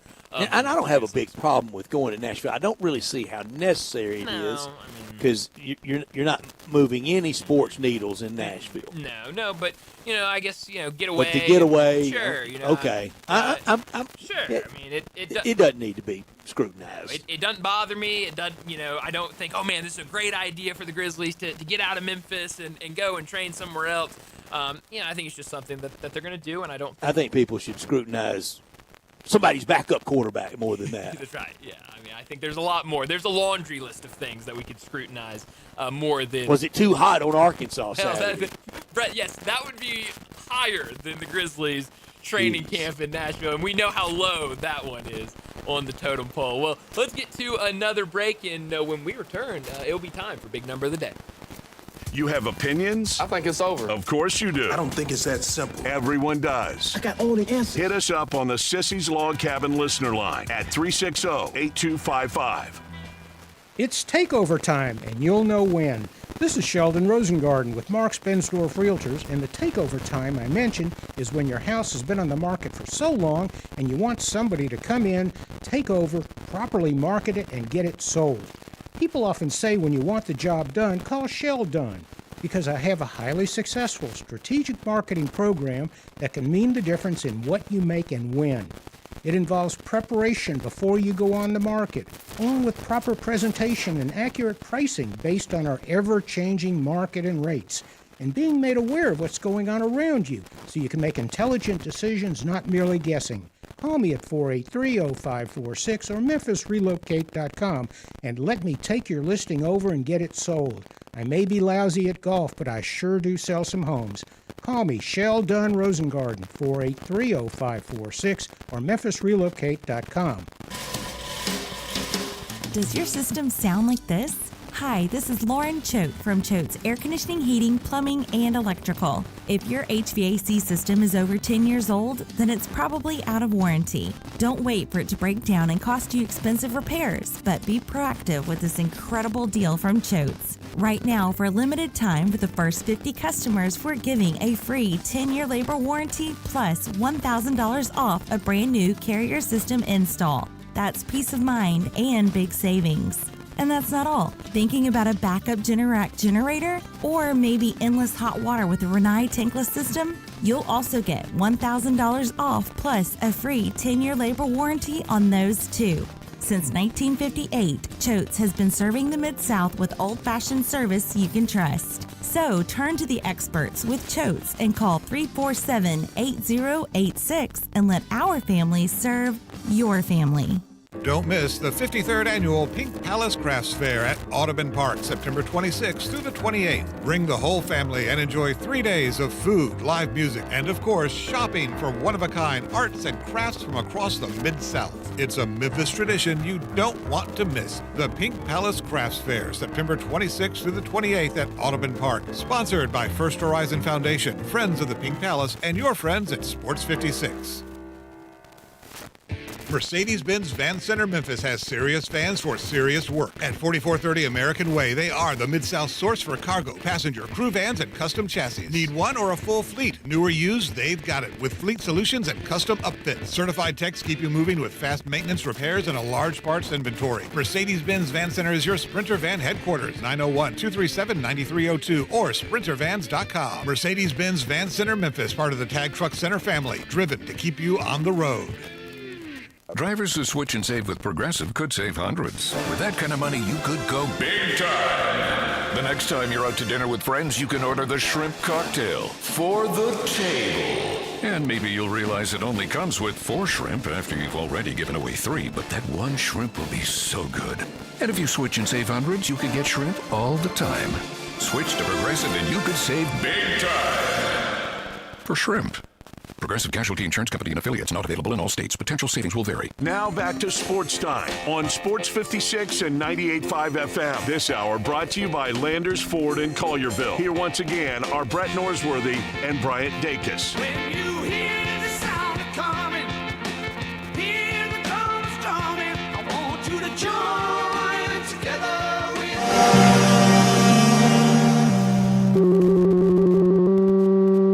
Big Daddy. Hello, Big Brand. It's a guy, he wants to be big, then he gets big, he doesn't want to be big anymore, then he gets small, but the suit's too big. Big Daddy. The big boy. You're a big guy. I think she's trying to pull a fast one on Big Daddy. The big number of the day. All right, Brad, I think we should switch it up today and have you lead us off for big number. I'm all set then. My big number is 19.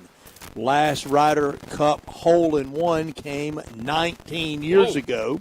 2006, Scott Verplank at the K Club.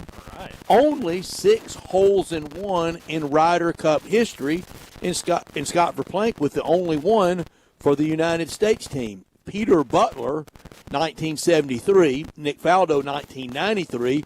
Constantino Rocca, 1995. Howard Clark, 1995. And Paul Casey, 2006. Those 1995 holes-in-one by Rocca and Clark both came at Oak Hill. That's the only United States holes-in-one for competition in the Ryder Cup. Wow. All right. Ryder Cup big number for you. Did you have Ryder Cup big number yesterday? I can't remember. I did. All right, so we're doing it. We're not. Oh, okay. We're doing it a little bit. Okay, we're doing it a little. All right, that's fine. That's fine. I didn't know if we were going to do it Not every a single thing, day. no. No, okay. Well, good, because that seems like it would be tough. So I certainly do not blame you for that. But that Holding is one at the Ryder Cup would get expensive, wouldn't it? No, that's how does now that's a great question, Drinks Brett. for everybody.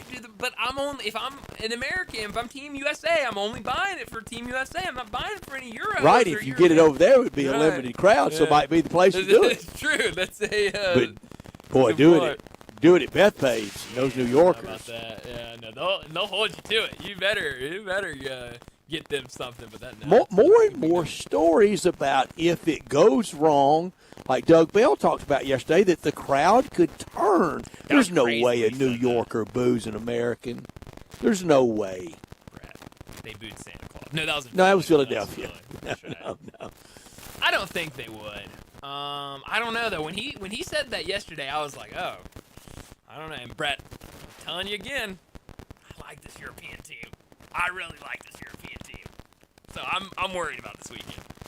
I'm not. I think it's an easy American win. Really? Yeah.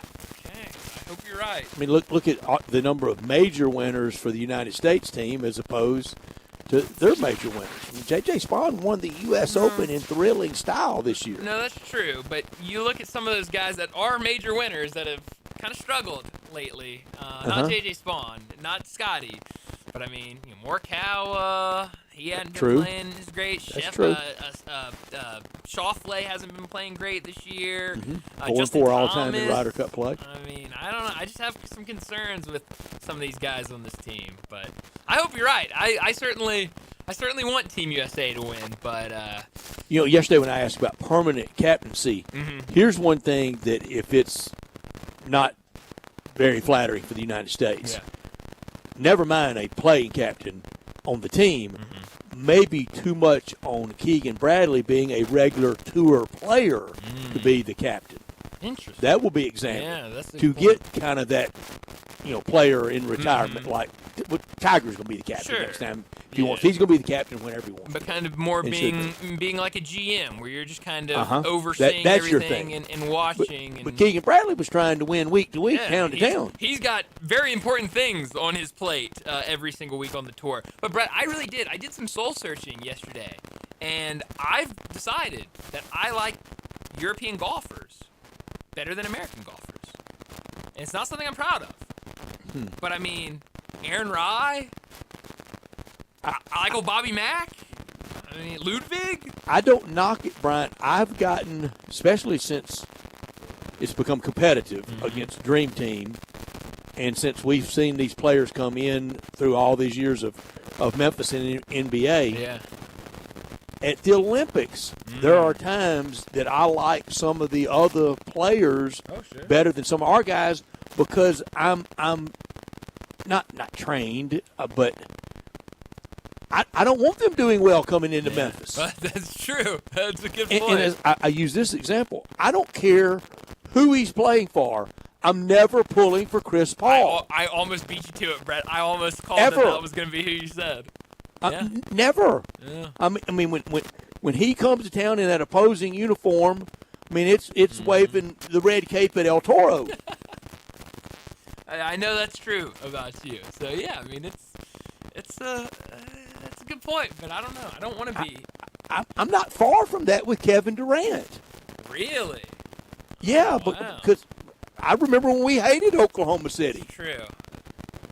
I love I Kevin Durant. still kind of do. Yeah, well, man. Yeah, I think you're about to hate him a lot more, Brett, after we just looked at those surveys. If they run it back again this year, I think there's going to be a lot of people that hate. Yeah, the, I want that to be OKC us. team. Yeah, exactly. So I think that's a good point. Well, let me give my big number real quick before we run out of time.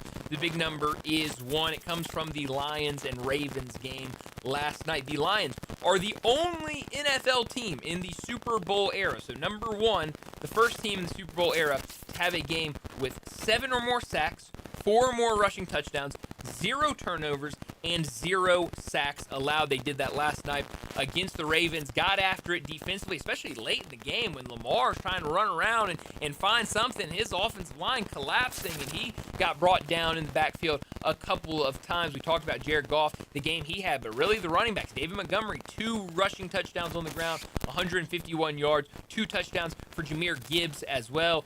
A really, really impressive game from the Lions. And again, we talked about earlier, but the way that that we're looking at this Lions team differently than how we looked at them after that first game against the Packers. I do think this is a good Lions team. But we'll ask Bo Marchant what he thinks of this Lions team after that win against the Ravens. Let's go ahead and wrap up this second hour, get to another break, and when we return, we're talking the NFL. Bo Marchant, he joins us next.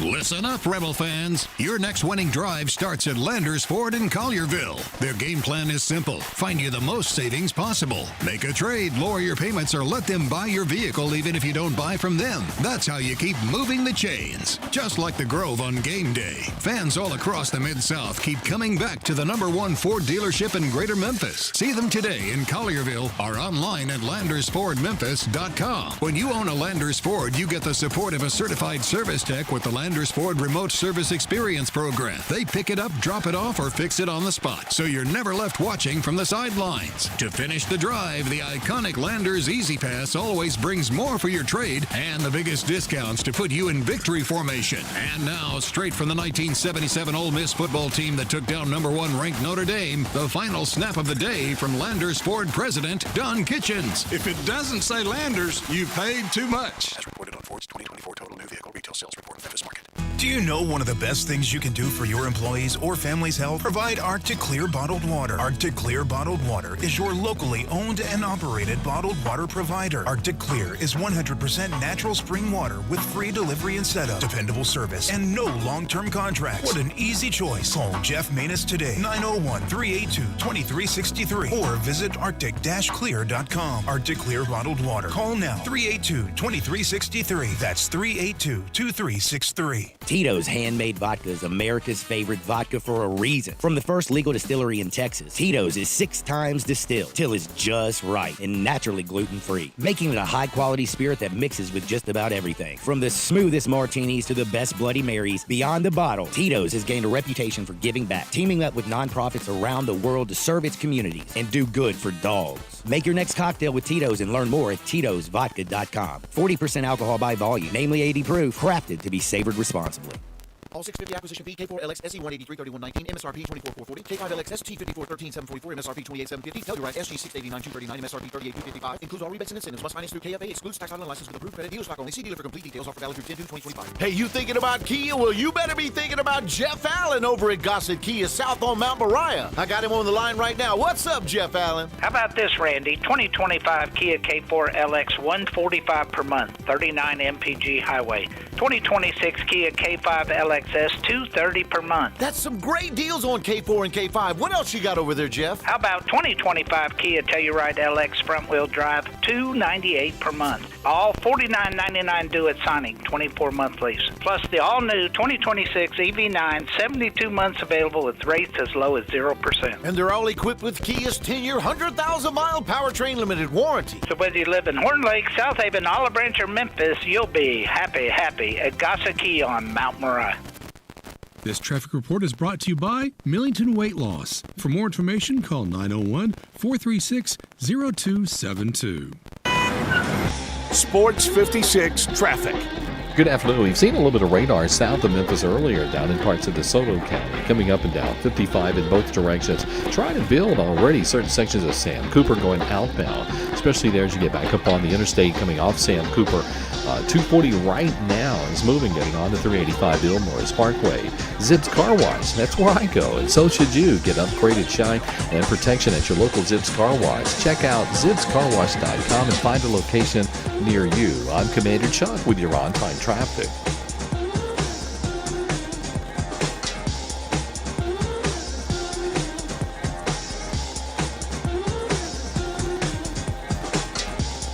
We are Sports 56, WHBQ Memphis, and W253DF Memphis, with Dave Woloshin, weekday mornings from 10 to 11. Now, back to Sports Time on Sports 56 and 98.5 FM. This hour brought to you by Jaguar Land Rover Bluff City. Here once again are Brett Norsworthy and Bryant Dacus. Welcome back into Sports Time. Brian and Brett with you as we start our third and final hour on this Tuesday afternoon. And we start it every single Tuesday afternoon talking the NFL with Bo Marchand.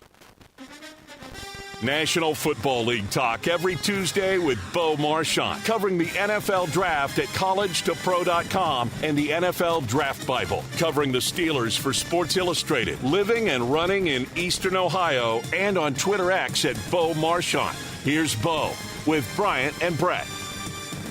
Bo Marchand joins us now to talk the NFL, and a lot to get into this afternoon. But Bo, let's start with Monday Night Football last night. The Lions victorious 38-30, and I think we're looking at the Lions differently now than what we were saying after the loss the first week of the season against the Packers. In that game, only 13 points. It was 27-13. I think if you look at that score, it's closer than what that actual game played out to be. I mean, it was ugly. It was all Packers all afternoon. But since then, 52 points against the Bears, 38 points on the road last night against the Ravens. What do you think about this Lions team through 3 weeks of the season?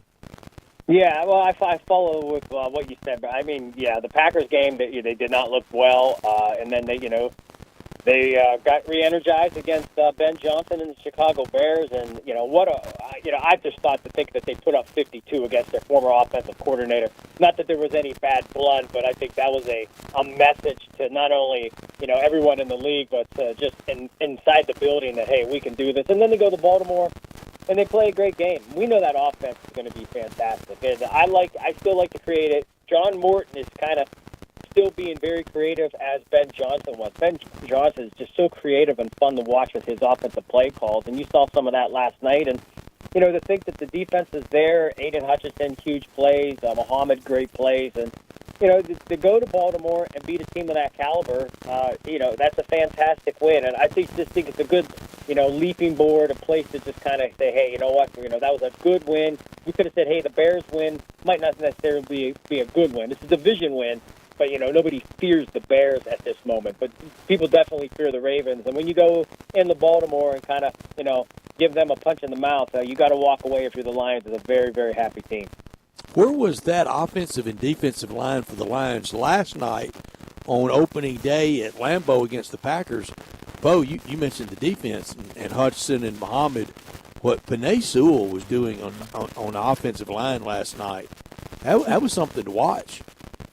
Yeah, I mean, they were just blowing those guys off the ball. I mean, I think they were averaging, 7-2 a carry. And we know Montgomery had the long run. But, yeah, when you looked at the way that game was played, and, you're talking two drives, one from the 95, one was 98, against the Ravens at home. I mean, that's a lot of work. And you could talk to people in the league. I mean, you want to have those drives, but those aren't drives that you necessarily want to, you don't want that to be every single drive. It's good to do and eat the clock, but, those wear the offensive, especially the linemen, it wears them down as much as it wears the defense down. But, yeah, they were blowing those guys off the ball. They were getting big chunks, and that's the fun part of watching the Lions. You got Gibbs, who I think is just a fabulous, fabulous player. Mm-hmm. Then you have the toughness of Montgomery, and then you have Jameis Williamson with the speed, Ronse Brown, and, you got Tesla, who's got the rookie, he's coming on. You got Laporta. You got Laporta. So it's just an endless, carousel of weapons for Jared Goff to pick through it. I think last night they said he was complete and going in the game 81% of his passes. I mean, that is just almost mind-numbing to think that 81% of his pass completion. I mean, that's an incredible stat, and I just think it shows the efficiency of the offense, of Goff, them guys being dialed in by week 3 after a horrific week 1. And, we knew they would be there. We knew the Lions weren't going to be on the, a team we talked about when this season's nearing the end and we're talking about playoffs. But they're definitely making a statement that, they're not taking a step back from losing their coordinators. Maybe that was a week 1 problem, just getting that dialed in. But they are definitely firing on all cylinders right now. Bryant touted, yesterday, Bo Bryant touted Jared Goff, and Landon and I just kind of nicely, bemusely, shook our head. We did a good job. I mean, we didn't take him to task, but I don't think either one of us believed it. I believe it now. Yeah, he did play in the Super Bowl. We know the Rams traded him. He wasn't the number 1 pick. For whatever reason, they lost faith in him in Los Angeles, and they traded him for Matthew Stafford. We know that story. But, I mean, he's gone off to Detroit, and he's been completely fabulous. I mean, you talk about a high-powered offense, and listen, all quarterbacks are going to make mistakes in big games. I mean, not every one of these quarterbacks are perfect. I mean, they're all going to have some hiccups and bumps and bruises along the way. And, his Super Bowl opportunity was against Belichick and Brady. There's Eli and Tom Coughlin are the only guys that really got over on him. We know the Eagles won, and but nonetheless, I mean, you're going to a Super Bowl. That was a pretty tough task, facing Belichick and Brady. So, listen, Goff has the tools. You can't operate at that level with not being a good quarterback. And on the flip side, looking at the Ravens, that another Derrick Henry fumble. I don't know how he slept last night, especially after the fumble in Buffalo. And you think of Lamar Jackson, the way he can play. So, Baltimore. Bet he doesn't have another one this year. I hope not, for their sake. It's in just such in critical moments. It almost looked like a deja vu play from down a distance and on the left side of the ball of the Buffalo game. It almost looked like the exact play. But Aiden Hutchinson, what a key play. And I think if you're a Lions fan, you know he's the centerpiece of the defense, and everything's going to flow through him. But I think for him to show up in a big game in a big moment, I think just as a fan, as a team, I just think that makes you feel better. Because in big moments, you always want to see your best players shine. And that Aiden Hutchinson definitely did that last night. Well, you mentioned Derrick Henry. I've seen a lot of people since the end of that game last night kind of starting to do we're seeing the end of Derrick Henry. Last week against Cleveland, only 23 yards on 11 carries. Last night, 50 yards on 12 carries. He did get into the end zone, but you mentioned the 2 fumbles. He also put the ball on the ground last week. Now, the Ravens were able to get on top of it, but this is uncharacteristic stuff for Derrick Henry. Do you think we're starting to see age starting to catch up with him? No, not at all. Just sometimes those things happen where it's the ball doesn't bounce the way you need it to, and it's at an untimely time, and it's misfortunate for him and the success as a team. But yeah, I am not. I saw him rush for nearly 200 yards against the Bills in Week 1, so I don't think in the last 2 weeks he has fell apart. Or by the fourth quarter when he fumbled, his immaculate ability kind of faded. No, that's what I love. Go back to the Bills-Buffalo Ravens game. 8 minutes left in that game. They're probably everybody in Buffalo is probably calling for Sean McDermott's head. And then when the whistle blew, they're probably saying, "Can we extend this guy to an extra year?" So, no, I am not writing Derrick Henry off, and I think when he reads that or he picks up that vibe on social media, that it'll probably only heighten his appetite to run harder and hold on to the football. Bo, things aren't going well when you have the what's wrong with question. So let me ask you, what's wrong with C.J. Stroud? I think it's the offensive line. I think he was sacked 52 times last year. That was second to only to Caleb Williams, who I think was sacked 68 times, which is just astonishing that you're 17 more sacks worse than somebody else. But the line still isn't proven. We know Joe Mixon isn't there, so I think it's just a matter of them getting dialed in offensively in terms of getting that line up to snuff. And if they can't do that, then they're not going to be able to function at a high level, especially I think the expectations in Houston with Stroud and that team. They want to be a contender, a serious contender. But right now they're 0-3. But they've played hard. But I think it's the offensive line, and it's just hampering what Stroud can do overall. And I think that builds over time. I think we see. I know the Chiefs won and Patrick Mahomes, but I think as a quarterback, as the line isn't there. You maybe try to push a little bit more. Your ability to maybe stay in the pocket for that extra tenth of a second isn't going to be there. So you got to get the ball out faster than what you're accustomed to or where you want to put it. So I think those are the little things that play a big factor in it. They may not necessarily be something you can see in terms of, why did he not make that throw or why was this done? I think that internal clock that these QBs have and him recognizing that, hey, I don't have as much of a luxury as some of these other quarterbacks in the league in terms of being in the pocket and being able to make the play. And I think that rushes everything, and it just kind of throws your rhythm off. But if they don't get that fixed, they're gonna be in a tough time. 3-0 Colts, 0-3 Texans. 3 games is a tough amount of games to catch up on somebody in your division. It's a really good point. Bo, last week we talked about all the injuries at the quarterback position. Now, a lot of injuries again this week, but none of them at the quarterback position. Najee Harris out for the rest of the season with an Achilles. Nick Bosa out for the rest of the season with an ACL. James Conner, an ankle injury that will sideline him for the rest of the year. CeeDee Lamb could be out at least 2 weeks, and Tyler Booker is out 4 to 6 weeks. Which one of these injuries affects their team the most? I think Bosa has missed so much time. So I think a little bit with Trey Benson. He's been quietly playing very well behind James Conner, so I think there'll be sufficient there. I'm going to go with Najee Harris just because we know Harbaugh wants to run the ball, and I think he wanted that dual-headed monster of Omarion and Najee running that rock and just pounding defenses into submission. That's what the Chargers are built for, and I think not having Najee especially, with that team as good as they are, you're thinking the highest of highest, end games here, Super Bowl. And I think Najee will be the factor because I think out of all those teams and the players that you mentioned and their teams, I think the Chargers are the best team. And I think Najee was one of the prized free agent signings for that team. So I would definitely go with Harris. And, I think he, 6 carries, 28 yards that day. And, he was running the ball well. And I didn't know he got hurt. I just, I was looking at his numbers, and I said, wow, these numbers aren't going up. And I go, it's kind of strange. And I was like, I bet he got hurt. And then I saw that he was carted off. And, spent a lot of time around Najee when he was in Pittsburgh, and, hard worker. He's there, last one guy on the field, always getting extra reps in, and he loves the game. So, hopefully, I know he was on a 1-year deal with the Chargers, but hopefully, that's set him back, and he can kind of continue on with his career next season. Good problem or bad problem, what Mac Jones is doing for San Francisco? I don't. You know what? They gave the money to Brock Purdy, so I don't think it's a bad problem. You want that type of success by Mac Jones, and Kyle Shanahan has a little bit of that, quarterback whisper, if you will. So he's good at getting these quarterbacks, prepared. So, and you can joke about it. This is the guy he wanted before they took Trey Lance.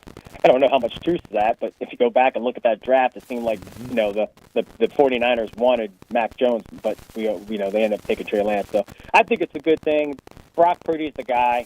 If Brock Purdy would come back and struggle, maybe then you would do that. But again, you're not giving that type of money to Brock Purdy, and if you give that type of money to a quarterback, you have a long, long leash before you're going to pull him for a backup.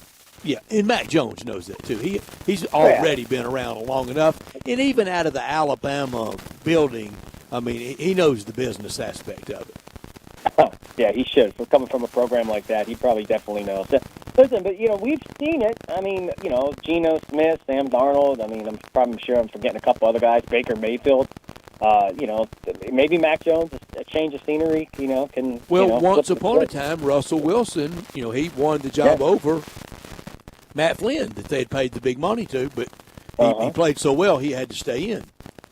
Yeah, that was still one of my most in awe moments of a franchise, that you sign Matt Flynn the big money, and then you have this mid-round quarterback draft rookie, and you say, you know what, we're going to go in this direction. Probably the only guy that would have done that was Belichick, but they gave Bledsoe the huge contract at the time, when they drafted Brady, so he just couldn't make the move. But if you read the book, he wanted Brady as the guy. He believed in him. So, but yeah, it's fun to see these Pete guys. Carroll's that smart though.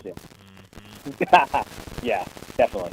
Yeah, absolutely. Well, speaking of Russell Wilson, looks like the move is coming in New York. It's been reported today that Jackson Dart will be the starter this weekend for the New York Giants. It was one of the big questions going into the season of how long will Russell Wilson be that starter. I think after what he did against the Cowboys, I think everyone even more asked that question of, can he stay the starter longer than anticipated? But now after what he showed this past weekend, it sounds like New York's going to make the move. What will this look like? I know Brett and I talked about this a lot going into the season with Jackson Dart, and this first 6 games, it was always brutal on the schedule. What will he be walking into now as the starting quarterback for the Giants? Gosh, I think he walked into the same situation that Daniel Jones was hated for, that Russell Wilson didn't get any love for. They still have their issues. Cam Scatterbo looked fantastic, I thought. And the one thing I thought the Sunday Night Crew did was they talked a lot internally about how excited the team is around Jackson Dart and his vibe in the building. I thought they gave a lot of insight into, his charisma and his energy. And I think that's impressive as a rookie to have that type of energy around the team, especially with some veteran presence like Wilson or even a Jameis Winston, who was a number 1 pick himself. So, Dart is going to, like all rookies, you hope he comes out there and just plays well off the get-go. But, he could be a J.J. McCarthy where, you got 3 quarters of ugly, a 4th quarter of beautiful, and then another game that you wish you never played. So that's probably going to be the same case for Dart. You're going to see some flashes, you're going to see some headaches, some miscues, but at the end of the day, the Giants, you got to do this move. And the fans, the fan bases, I saw it with Pickett when they had Mr. Trubisky in Pittsburgh. They do not want these retread guys. They want to see, this is your best toy you got on Christmas morning. You want to open up and play with it. You don't want to wait to do that and go to grandma's house. You want to play with that toy right now, and that's what the Giants want to do. eventually, the Browns fans, they're going to want to see Dillon or Shador up there doing their thing. They're not going to want to see Flacco. And but I hope Dart plays well. You guys know I loved him coming through the draft process, and I don't know how to.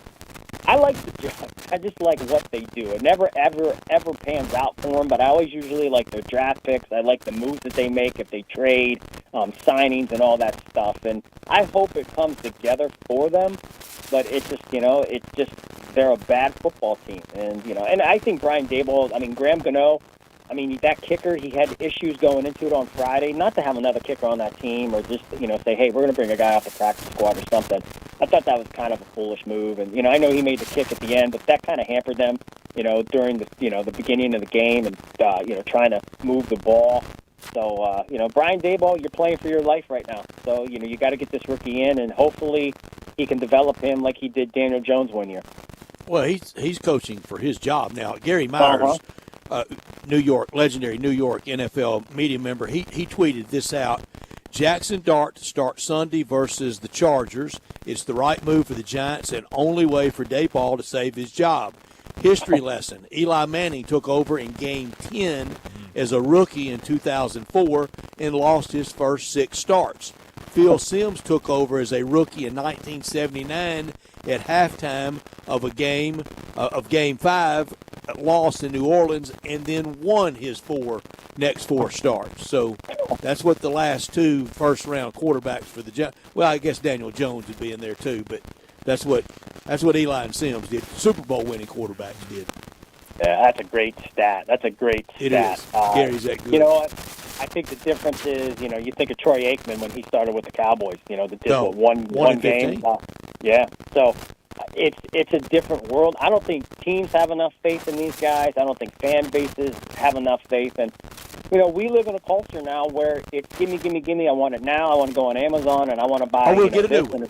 I want a new one, and it just replace. And I love that you brought that stat up because I think it just shows you the way that the league has changed, where you have those guys in Phil Simms and Eli Manning and their struggles at the beginning of their careers. And to think if this was, just hypothetically, if this was Manning opening that game this week against the Chargers and doing the same thing, they'd be like, okay, scrap this. We're going back to the drawing board. Next year we're grabbing a quarterback in round 1. So I hope Dart. I like Dart. And I always tell you guys, all the quarterbacks, I want all these quarterbacks, especially the ones that we're assuming they're going to be really good. I hope they're really good because there's nothing worse than watching the National Football League with lousy quarterback play. And then you can go way back to 1948 as a rookie. Charlie Connerly in his very first game with the Giants that year, he started at Fenway Park against the Boston Yanks. Wow. All right. That's amazing. I love you, Brett. I love it. I love it. I love it. On a Thursday night. Folks, what he did was there. He just did a Steph Curry. He just pulled up from like 60 feet away and just buried that. Well, I was going to say, it's a mic drop. I mean, he ended the segment with a mic drop. I'm going to take the inbound pass, and I'll just launch from here. I don't even need to make half court. No, definitely not. But it was a wild Sunday in the NFL. We probably could have spent the entire show, all 3 hours, talking about just everything that took place Sunday in the NFL. But, Bo, as always, thanks so much for joining us, and we'll do it again next Tuesday. Much love, guys. Stay safe. Right back. Thank you, Bo. Enjoy the games, and you be safe as well. No, there's going to be a lot of Ole Miss comparisons for Jackson Dart. Of course. Namely Eli Manning, but it also goes back to Charlie Connerly, a beloved New York figure a long time ago. No, it definitely will. But you're right, especially with Eli, how recent that is. Those comparisons are going to start flying, but it will be fun to see him this weekend making the 27-year-old rookie because of the war. Well, that's they were made different then. Oh, no, they certainly were made different then. But, hey, it's going to be fun. I'm excited to see Jackson Dart over the weekend. And Brian, I think I've told the story before. In that first year of 2022, after transferring from USC and replacing Matt Crow down at Georgia Tech, he had played really well. And I don't know the order, but post-game, I think he's sitting there to be the offensive player while I'm talking to Coach Kiffin. I that is the case. So in with Coach Kiffin, And I think Dart was kind of expecting, hey, way to go, Jackson, great play. And he just gets up and walks out. Doesn't even hardly acknowledge him. And so after he gets out of the room, he goes, man, I can't please that guy. I said, yes, you can. He's just coaching you hard. That's right. That's exactly right. That's good. That's good stuff. But, yeah, they had a – he hardly acknowledged No, but they had a good relationship, but it definitely was he was pushing them and did a good job doing it. And I wondered with the Ole Miss open date if Coach Kiffin would get in front of the TV any on Sunday and watch. Yeah, definitely could. I'm sure he'll definitely try to get in front and watch. For tailgating and TV watching and enjoying all this ball, and whether you're going to any of these great locations or you want it for the tailgate, keep Jason's Deli in mind. Dining in, to go, or delivered. Wholesome food forever. It's a family thing in all these great locations. One, I promise you, close to you in our area on Ridgeway Road at Park Place, across from MUS, by the University of Memphis at Poplar and Highland, down in Olive Branch, out in Cordova, all these great locations, and every one of them, many things that you see in one, you see another, like that great salad bar, that great service, the cleanliness, also good, but that salad bar, over 30 items to choose from for you to prepare it however you would like. Healthy, first franchise in the nation to be trans fat free. They were on the health kick way before it got cool, when it was just simply the right thing and the smart thing to do. Jason Deli, all about choice. Regardless if you seek a gluten-free menu, vegetarian sandwiches, healthy kids meals, or you'd like to invent your own via the Build Your Own, you can. You'll be delighted at Jason's Deli. Off the menu, and everything off the menu you can get for catering or for tailgating or for bulk or however you would like the Mesa chicken salad, the Big Chef salad, my favorite, the taco salad, then all the choices for catering, for breakfast, for lunch, for dinner. You can get it all at any of these locations on Ridgeway Road, down in Cordova, down in Olive Branch, out in Cordova, and by the University of Memphis.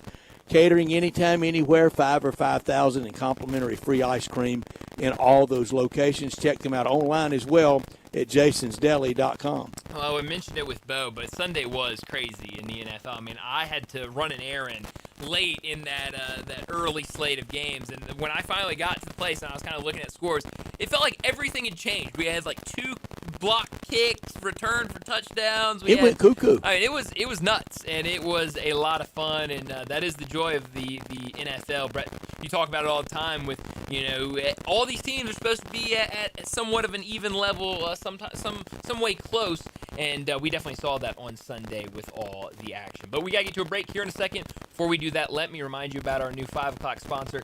It's Jaguar Land Rover Bluff City. Jaguar Bluff City has been the premier Jaguar dealership for the greater Memphis area since 1984, and their talented team is ready to help you find your next perfect vehicle at unbeatable rates. Swing by Jaguar Land Rover Bluff City today and check out the new 2025 models, like the 2025 Range Rover Sport, the 2025 Range Rover Velar, and the 2025 Defender. Test drive the Range Rover Sport, where luxury meets performance. It's a perfect mix of style, performance, and versatility, with options ranging from 360 horsepower up to 635. It's also available as a plug-in hybrid electric vehicle with $7,500 federal tax credit when leased with approved credit. Take a look at the Range Rover Velar, powered by mild hybrid technology and enhanced with the latest well-being features and fully connected entertainment system. The Range Rover Velar is the ultimate luxury compact crossover. Purchase yours today and get special 4.4% for 72 months financing available with approved credit. Don't forget about the Defender. Available in multiple models to fit your needs, the Defender is built for the modern explorer, and Jaguar Bluff City is offering special interest rates for 60 and 72 months on various models. Give them a call, 877-259-6169. Go online to jaguarbluffcity.com. But head out there, test drive these vehicles. 6335 Wheel Cove, just off of Quince, for Bluff City Jaguar. Well, let's get to another break, and when we return, we'll talk about what's trending. Sports 56 and 98.5 FM. Available locally on your radio dial as well as around the world online at sports56whbq.com. Take us with you everywhere by downloading the Sports 56 app. And at home, just say, Alexa, play Sports 56. Wherever you are, it's easy to stay tuned to Sports 56 and 98.5 FM. Everything today is technologically based. Well, except maybe you. If you're struggling with tech, no matter what kind, call Tech For You. Tech For You for TVs, home theaters, cameras, smart locks, digital storage, and more. Tech For You makes it simple and affordable. Call 697-9695. Make your home safe, comfortable, and up to date with Tech For You. Stop struggling with tech. Call 697-9695. Veteran-owned and operated Tech For You. Technology simplified. Guns, guns, and more guns. Over 700 firearms in stock. Home defense guns, old guns, new guns, used guns, big guns, little guns. Every gun you can think of, Classic Arms has them. All brands like Glock, Sig, Colt, Ruger, Smith & Wesson, Browning, Beretta, Benelli, Remington, Winchester, and more. Guaranteed lowest prices in town. Only gun importer in the Mid-South. Free gun inspections and appraisals and free bore sighting for the upcoming deer season. Shop online at ClassicArmsOfMemphis.com or visit Classic Arms at 1740 Germantown Parkway behind Corky's Barbecue in Cordova. Since 1948, in the alley, the Rendezvous. I'm with John Burgos. John, what's going on in the Rendezvous? Brett, after 76 years, we've decided to expand our product line. Anyone who's tasted our ribs is familiar with our vinegar base. It's now available in a 32-ounce jar. It's so good to base or marinate all meats. I even put a little bit on turnip greens. Something we've been using at the restaurant or at our house has been the Greek seasoning. My father was a cook, but my mother was a chef, and she was the one that put Greek seasoning on everything from a Mediterranean diet or a steak. My mom used it on soup, salad, veggies, fish, any meats. It's a great seasoning and a flavor enhancer. My brother Nick figured out salt and pepper was more than just McCormick's and Morton's. He's come up with a perfect blend we use to coat our shoulders and our brisket, and he used to make it for his friends as Christmas gifts, and they loved it. All these products are available at the Rendezvous or online for shipping as gifts and in many grocery stores. And if they're not in your favorite grocery store, ask your grocer to stock it. A beloved family affair and still going strong since 1948, the Rendezvous. It's football time in Memphis and soon basketball. And we cannot forget soccer. I'm Sheldon Rosengarten with Marks Bensdorf Realtors, and you shouldn't forget real estate, as it's a year-round sport. I've sold homes on every major holiday, including Thanksgiving, Christmas Eve, and New Year's Day. So don't think spring and summer are the only prime times to sell. What is more important is the prime agent you want representing you, me. With a highly successful strategic marketing program, people often say when you want the job done, call Sheldon. I may be the worst golfer in town and known as Mr. Three-Putt to my so-called friends. I am one tough dude when it comes to selling your home. During the upcoming sports seasons, interview 2 to 3 players, but definitely include me to lead your team. You can reach me at 483-0546 or memphisrelocate.com. Remember, Shell Dunn gets it done. Maybe not on the golf course, but I can sell your home. That's memphisrelocate.com or 483-0546, and go Tigers. This traffic report brought to you by Salt Sports Bar and Bistro, 3101 South Mendenhall Road, where great food meets the big game. Sports 56 traffic. Good afternoon, T-Dots. Out here wrapping up a couple of wrecks we had earlier. Just busy right now in the Midtown area, especially in a couple of spots. 240 South at South Parkway. Still moving south of Memphis on the interstate. Watch a little bit of radar in that southern portion of DeSoto County before you get down into Tate County there south of Memphis this afternoon on 55. Zips Car Wash, that's where I go. And so should you. Get upgraded shine and protection at your local Zips Car Wash. Just check out zipscarwash.com and find a location near you. I'm Commander Chuck with your on-time traffic.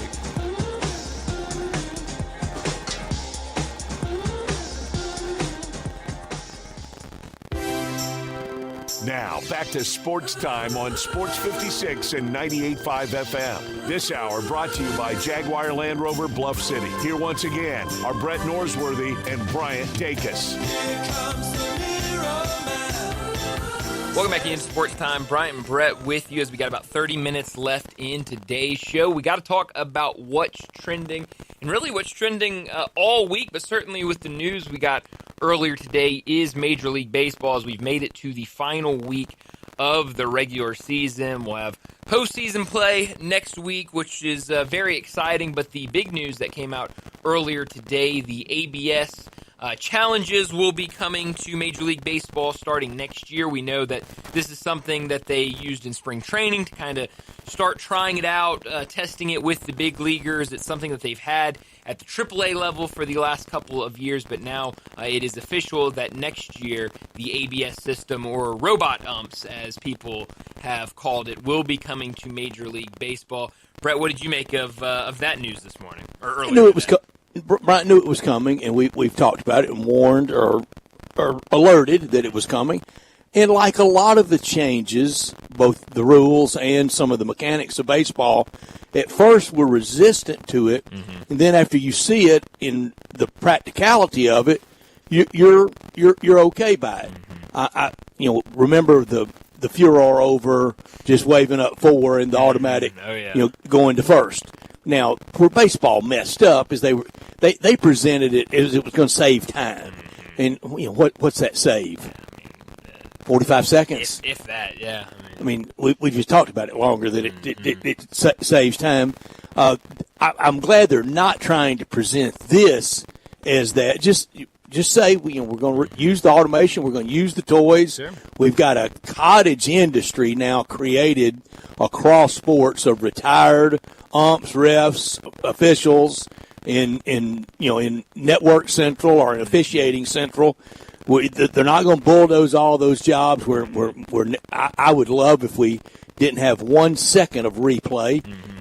We would be fine. Yep. Would it be some major errors? Yeah, there were major errors of the past, but we were able to live through it. And one of the major errors of the past was the '85 World Series. That real time, slow motion, everything. You knew that George Order was out at first, but it didn't work out that way, and Don Dinkinshire went into infamy, and the Cardinals losing the World Series to the Royals went into infamy, and I guess 40 years this October.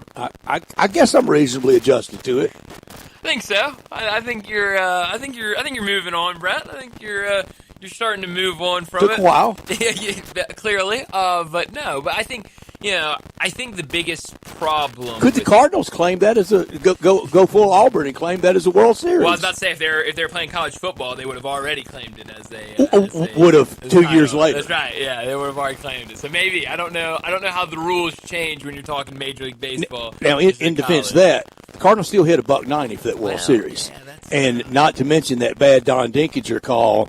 The drop pop up in front of the first base dugout, and it was just a series of miscues that led to that. And like any bad call, missed call, disputed call, if you would have taken care of more business, it wouldn't have gotten down to that. Oh yeah, I mean, you talk about all the time, no matter what it is it's not one call, it's not one moment in any game that determines the outcome. It's a lot that goes into it, but I think you're right. I think there are a lot of things that kind of, when you first saw this, you were going, I don't know about that. And I think the way that everyone is running around calling it robot umps, and kind of this idea of, it's gonna take away umpires, and that's not it at all. I know. No. We've seen it a lot, obviously with the Redbirds, and they've been using it for the last couple of years. And I think, especially since those guys have gotten used to it, I think it's become very seamless. And I think it's they do a really nice job with it. I mean, it's very quick. Sometimes you don't even notice that they're challenging it. I mean, you see the umpire take his mask off, and you're going, wait, what's going on? And then he announces that they're challenging it. So it feels like it's gotten pretty seamless at the AAA level, and I feel like it'll do the same at the major level. And what it will also show is just how good those human beings umpiring and officiating, as a lot of this replay does. I know the easiest thing in the world is to gripe about the officiating, and I always love asking, okay, let's go there. Let's go completely to your side. The fix was in. Why? It's a great question. I don't. Why? I mean, Don Dinkinshire wasn't. No. I mean, he wasn't on any take. He wasn't trying to do the Cardinals in. He's a human being that made an error. Yeah, it happens sometimes. And it's going to happen every time with human beings. Now, you want to make sure you can mitigate those and try to have the best out there. And now this is the ultimate safety net. But I contend, Brian, that this is really hurt officiating because they know the camera in the sky is going going to bail me out. I don't know that it's as sharp real time as it was at one time. It's not that far off though, and I just refuse to believe that said official got in his car, drove to that building, and I'm going to get so-and-so tonight. I just refuse to believe it. No, I don't either. I don't think there's really ever a fixes in or anything like that, or, I hate this team, so I'm not going to give them that call. And so, yeah, I don't think terrible boo-boos have happened. Sure, yeah. I mean, there are misses, and I think this where both teams just get 2 challenges per game. If you're correct on the challenge, you retain that challenge. If you're wrong on it, you lose it. So I think, like I said, the way it's worked in AAA, I think it's been really nice and really easy. And I think there's a lot of strategy that comes into it as well. I think it was a big talking point in spring training, and I've seen some people write about it at the AAA level because we've all known that this is coming. The reason why it's been around so long in AAA is because we were going to get to this point eventually, but that there's some strategy in it. Some teams, only the catcher is allowed to make the call on challenging it. Sometimes certain pitchers are allowed to make the call. Sometimes batters are allowed to, not allowed to, and so there is strategy on who can make that challenge and who you want making those challenges, because there's a lot of pitchers out there, Brett. We know how pitchers are sometimes. They think they're always right, and so there are a lot of teams out there that kind of know their throwers and say, he might just be a little hot sometimes and want to challenge when it's really not there. So I'm looking forward to it. I think it's not going to be anything that's going to ruin baseball or anything like that, and I think it's ultimately going to be a pretty seamless introduction,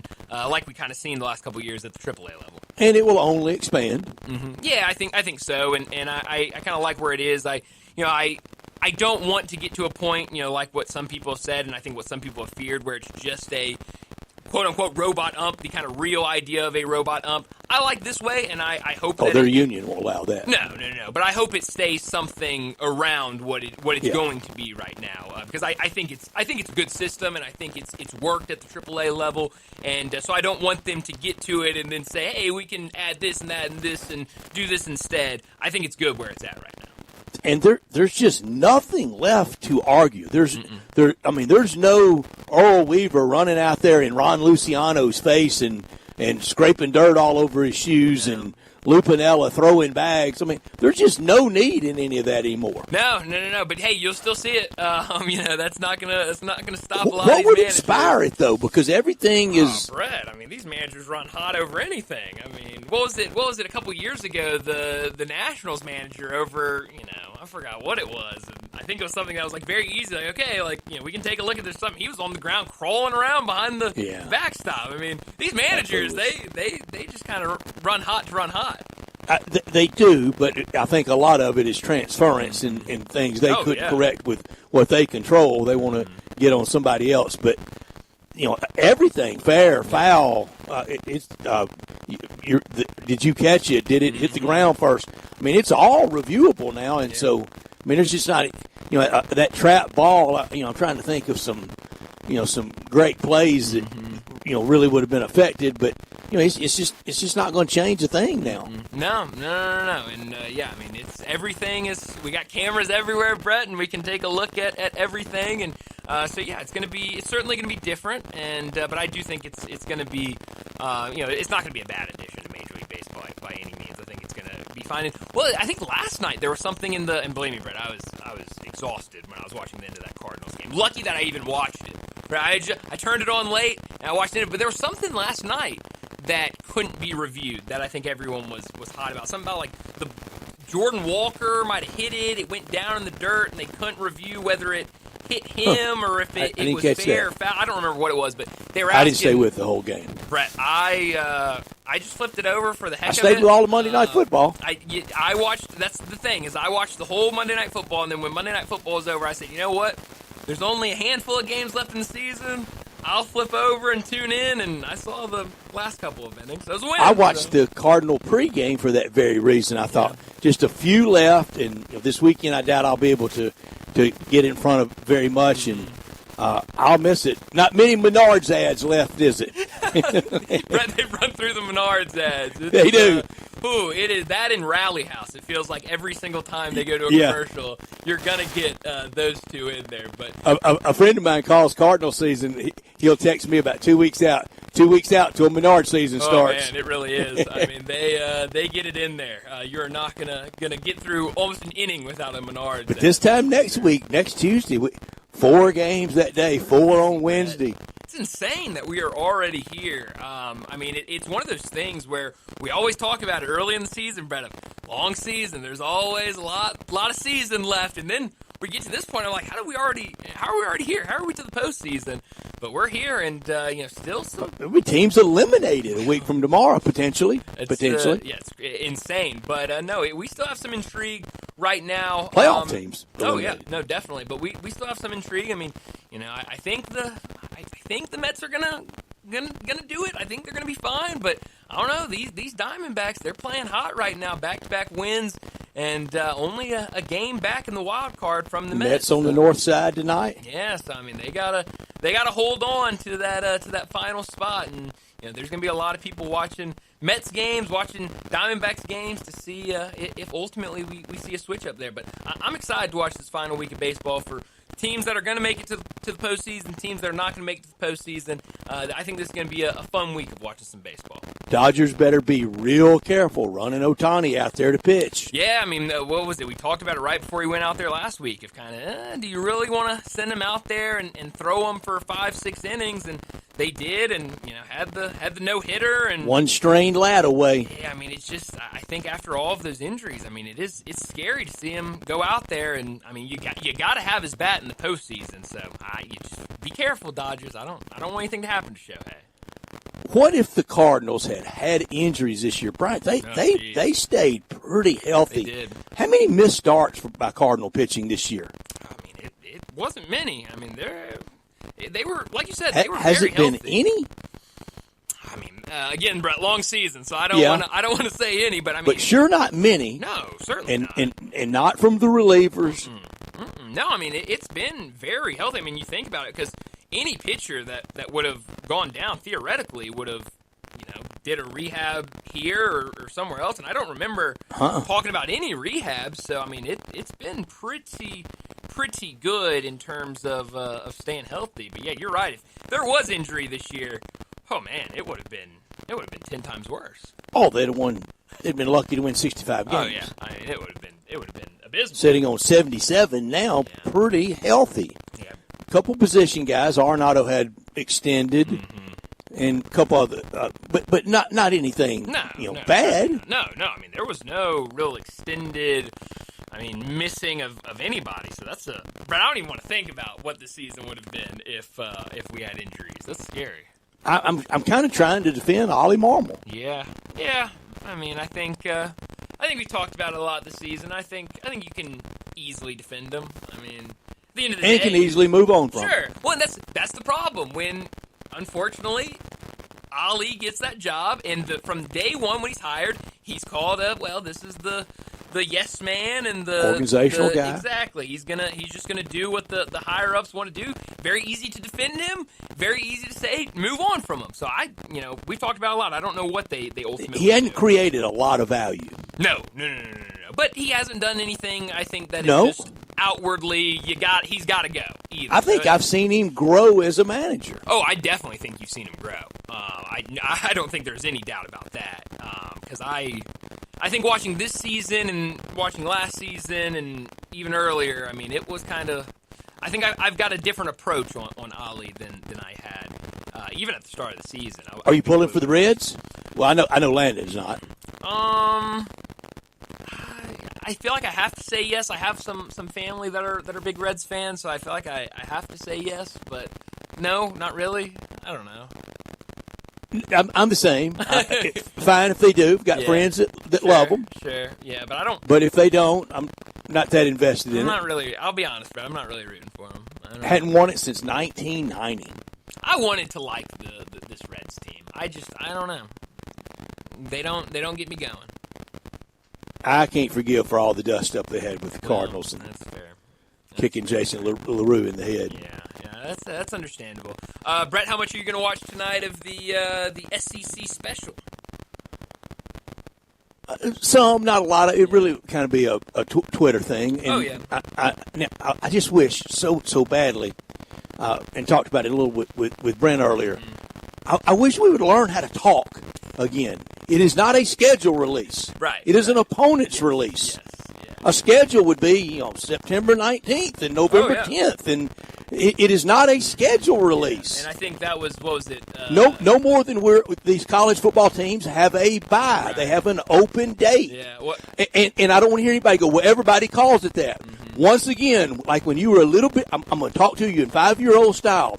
When you were 5, if everybody's going to the new bridge and jumping off it, are you going to? No, yeah, Brett. I've unfortunately I've had to have that talk a lot in my life from my But mother. not since you were about 5, I would imagine.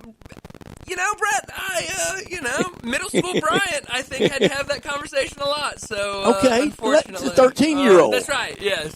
I don't think... But for adults that are in the speaking business to talk about a schedule release, no, it is not a schedule. It is it is opponents. Yeah, I'm trying to... I think it was... Who was it? Brett McMurphy that had the tweet last week, well, the he week would. before, and I think he's the one that called it a schedule release and kind of started the confusion. But it's been a lot of confusion. And a lot of these are creative writing majors from all the right schools. Yep. They want to say bye. Yeah. But it's been a lot of people wondering, are we getting schedules? Are we getting opponents? Like what? I've seen a lot of both, and I don't know what we're getting. But yes, it's opponents, and you can go to ESPN. Bye is a bracket term. Texas this week has an open date before playing Florida. That's exactly right. But yes, on ESPN it says it's right up there with stupid fall camp. No, it's August football practices. Right. No, it ain't anything fall about August 2nd. Nowhere close to fall. I can tell you that right now. But yeah, and I love everybody says that. Well, no, everyone's wrong. Everybody's collectively dumb then. That's exactly right. But yes, very clearly on ESPN, 2026 through 2029 football opponents reveal. So it will be opponents reveal. Nothing more, nothing less. But yes, and then the big December rollout of the schedule. Oh yeah, then all these shows, Brett. I'm gonna leave those to you. I will not. I'll tell you right now, bro. I'm not going to watch a second. I do like that we'll know for 4 years the opponents. I do like that. No, that is really, really nice. I was very glad when we got that information. So you'll have a little bit of clarity moving forward in the SEC. And so that gets started here very soon at 6 o'clock. We'll have that on ESPN2 and SEC Network. Right now, we need to get to our final break of the day. And when we return, we'll wrap up today's show with Moe's and Humdinger's Crunch Time. Add a little fun to your lunch break. Join Johnny Radio for Sports 56 Happy Hour from 11 to 1 every weekday on Sports 56 and 98.5 FM. Looking for sports in all the wrong places? Try the Owner's Box Sports Bar and Grill in Lakeland's Town Square. Fun, exciting, friendly, and comfortable with wall-to-wall TVs. 24 taps for all your beers, including $3 domestic and $5 craft pints on Mondays. Monday through Friday, 3 to 6 happy hour. Music bingo Tuesdays. Daily specials and online ordering. The Owner's Box Sports Bar and Grill in Lakeland's Town Square. Highway 70. Check Facebook for daily specials and weekend music at the Owner's Box. Family Leisure doesn't do anything small. It's always got to be big, just like the world's biggest spa sale. Happening right now at Family Leisure. Check this out. You can get spas starting under $3,000. Spas and even swim spas, they're up to 30% off. Floor model spas have even bigger special prices. Cold plunges are all the trend right now. Take the plunge starting under $5,000. You see a patio furniture set you like? You could get a free umbrella with it. Ask an associate for details. Plus, swimming pools are clearance price now through the end of October. Get yours before the prices increase.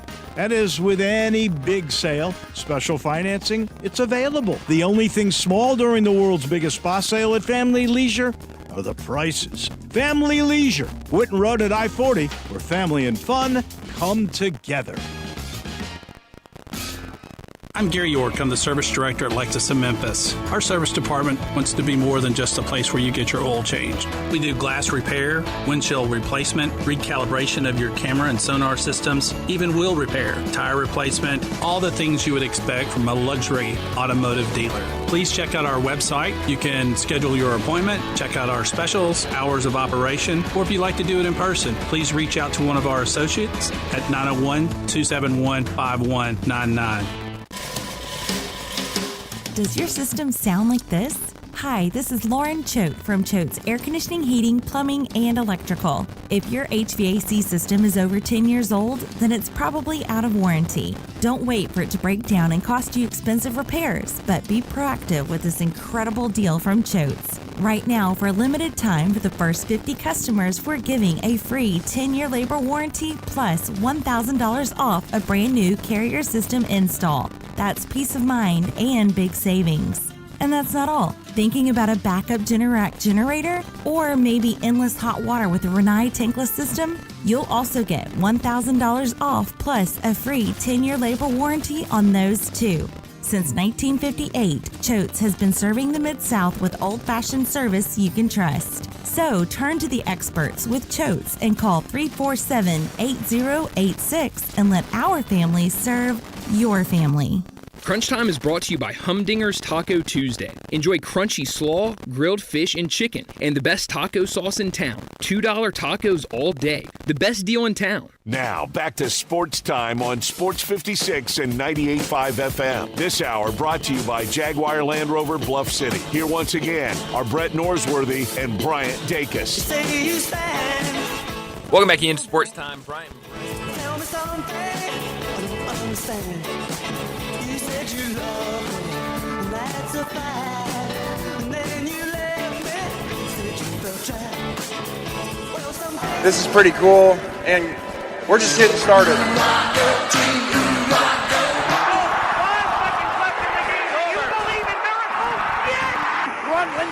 Spanning the globe. Go crazy, folks! Go crazy! This game has always been called the world's greatest cocktail party. Do you know what is going to happen here tonight? This is Geraldo. It is Crunch Time. You are looking live. In your life have you seen anything like that? The ball game is over, and Memphis has its first win in 16 tries. Its first win ever against its fierce in-state rival Tennessee. Goodbye! It's obviously Crunch Time.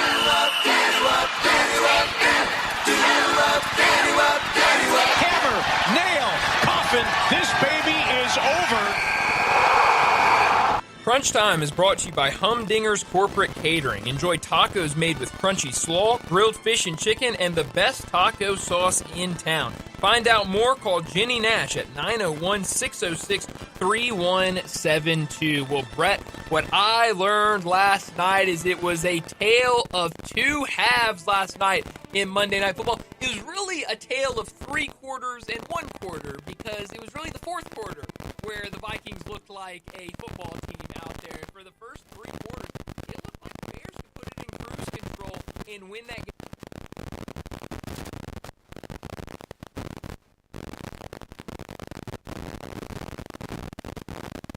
Kansas City, only 56.3 completion percentage, only 160 yards. They've been implementing Jackson Dart a little bit in select packages. Now it sounds like this weekend he'll have the full go. He'll be the starter for the Giants. Good luck to Jackson Dart. What I learned, Notre Dame will play at Fayetteville on Saturday against Arkansas. That will leave of the current SEC only Auburn, Kentucky, and Mississippi State that Notre Dame's never played. 5-3 against Bama, 1-0 against Florida, 1-3 against Georgia, 7-5 against LSU, 1-1 against Ole Miss, 2-2 against Mizzou, 9-2 versus OU. A lot of that, none of that in the SEC. 4-1 against South Carolina, 4-4 against Tennessee, 9-3 against Texas, 4-0 against A&M, and 3-0 against Vandy. And the only time I've ever seen Notre Dame in person against Vandy in Nashville. Oh, wow. How about that? Oh, that is awesome. Anchor down. I got to throw that in there. Well, Brett, what I could have done without today, it was the news that Oklahoma State has fired head coach Mike Gundy after a 1-2 start to the season. It all felt like this is the way it was going to go, but it's what I could have done without because of the way it's ended. This was a guy that was one of the most beloved coaches at Oklahoma State, one of the more beloved coaches in all of college football, and to see it end this way after so much success at Oklahoma State, to go 3-9 last year and then start the season 1-2 this year, including a loss against Tulsa. It's been hard to watch, and now Oklahoma State, a lot of questions around that program. It is. I saw Notre Dame against Texas, but Texas wasn't in the SEC when I saw it. Yeah, I see. So against the SEC, only Vandy. I could have done without Michael Wilbon saying yesterday that Bruce Pearl was forced out at Auburn. No way. No. Look, I know Michael Wilbon probably didn't like Bruce Pearl's politics right now, but Bruce Pearl was not forced out at Auburn. If you get your son that's never coached a 5-year deal, that's anything but being forced out. So Michael Wilbon, I know you probably don't like his politics, but that's not close to right. And they all used to love Bruce Pearl until he voiced his politics. Oh yeah, but Ed, that's crazy to say that he was forced out at Auburn. I mean, no way. Oh, where are you beaming tonight? Detroit at Cleveland. Baseball. Cleveland won back of Detroit in the AL Central. Please tell me Progressive Field will be full on a Tuesday night playing for the division lead. Skubal, the left-hander, against Gavin Williams, the right-hander, 13-5 versus 11-5. Good, great playoff start tonight in Cleveland. No, that's going to be a great one. Speaking of playoff starting tonight, being me to Mets and Cubs tonight. The Mets, they got to keep winning. They got to win some games. It's going to be tough, though, against the Cubs. Reds playing for the postseason. How many will be at Good American Ballpark? Yeah, it's going to be a good question. A lot of baseball to watch tonight as we're getting closer. Live from the Ryder Cup? That's right. More live from tonight as we get closer to the Ryder Cup. But that's all the time we have this afternoon. Enjoy the rest of your night. We'll talk to you again tomorrow afternoon.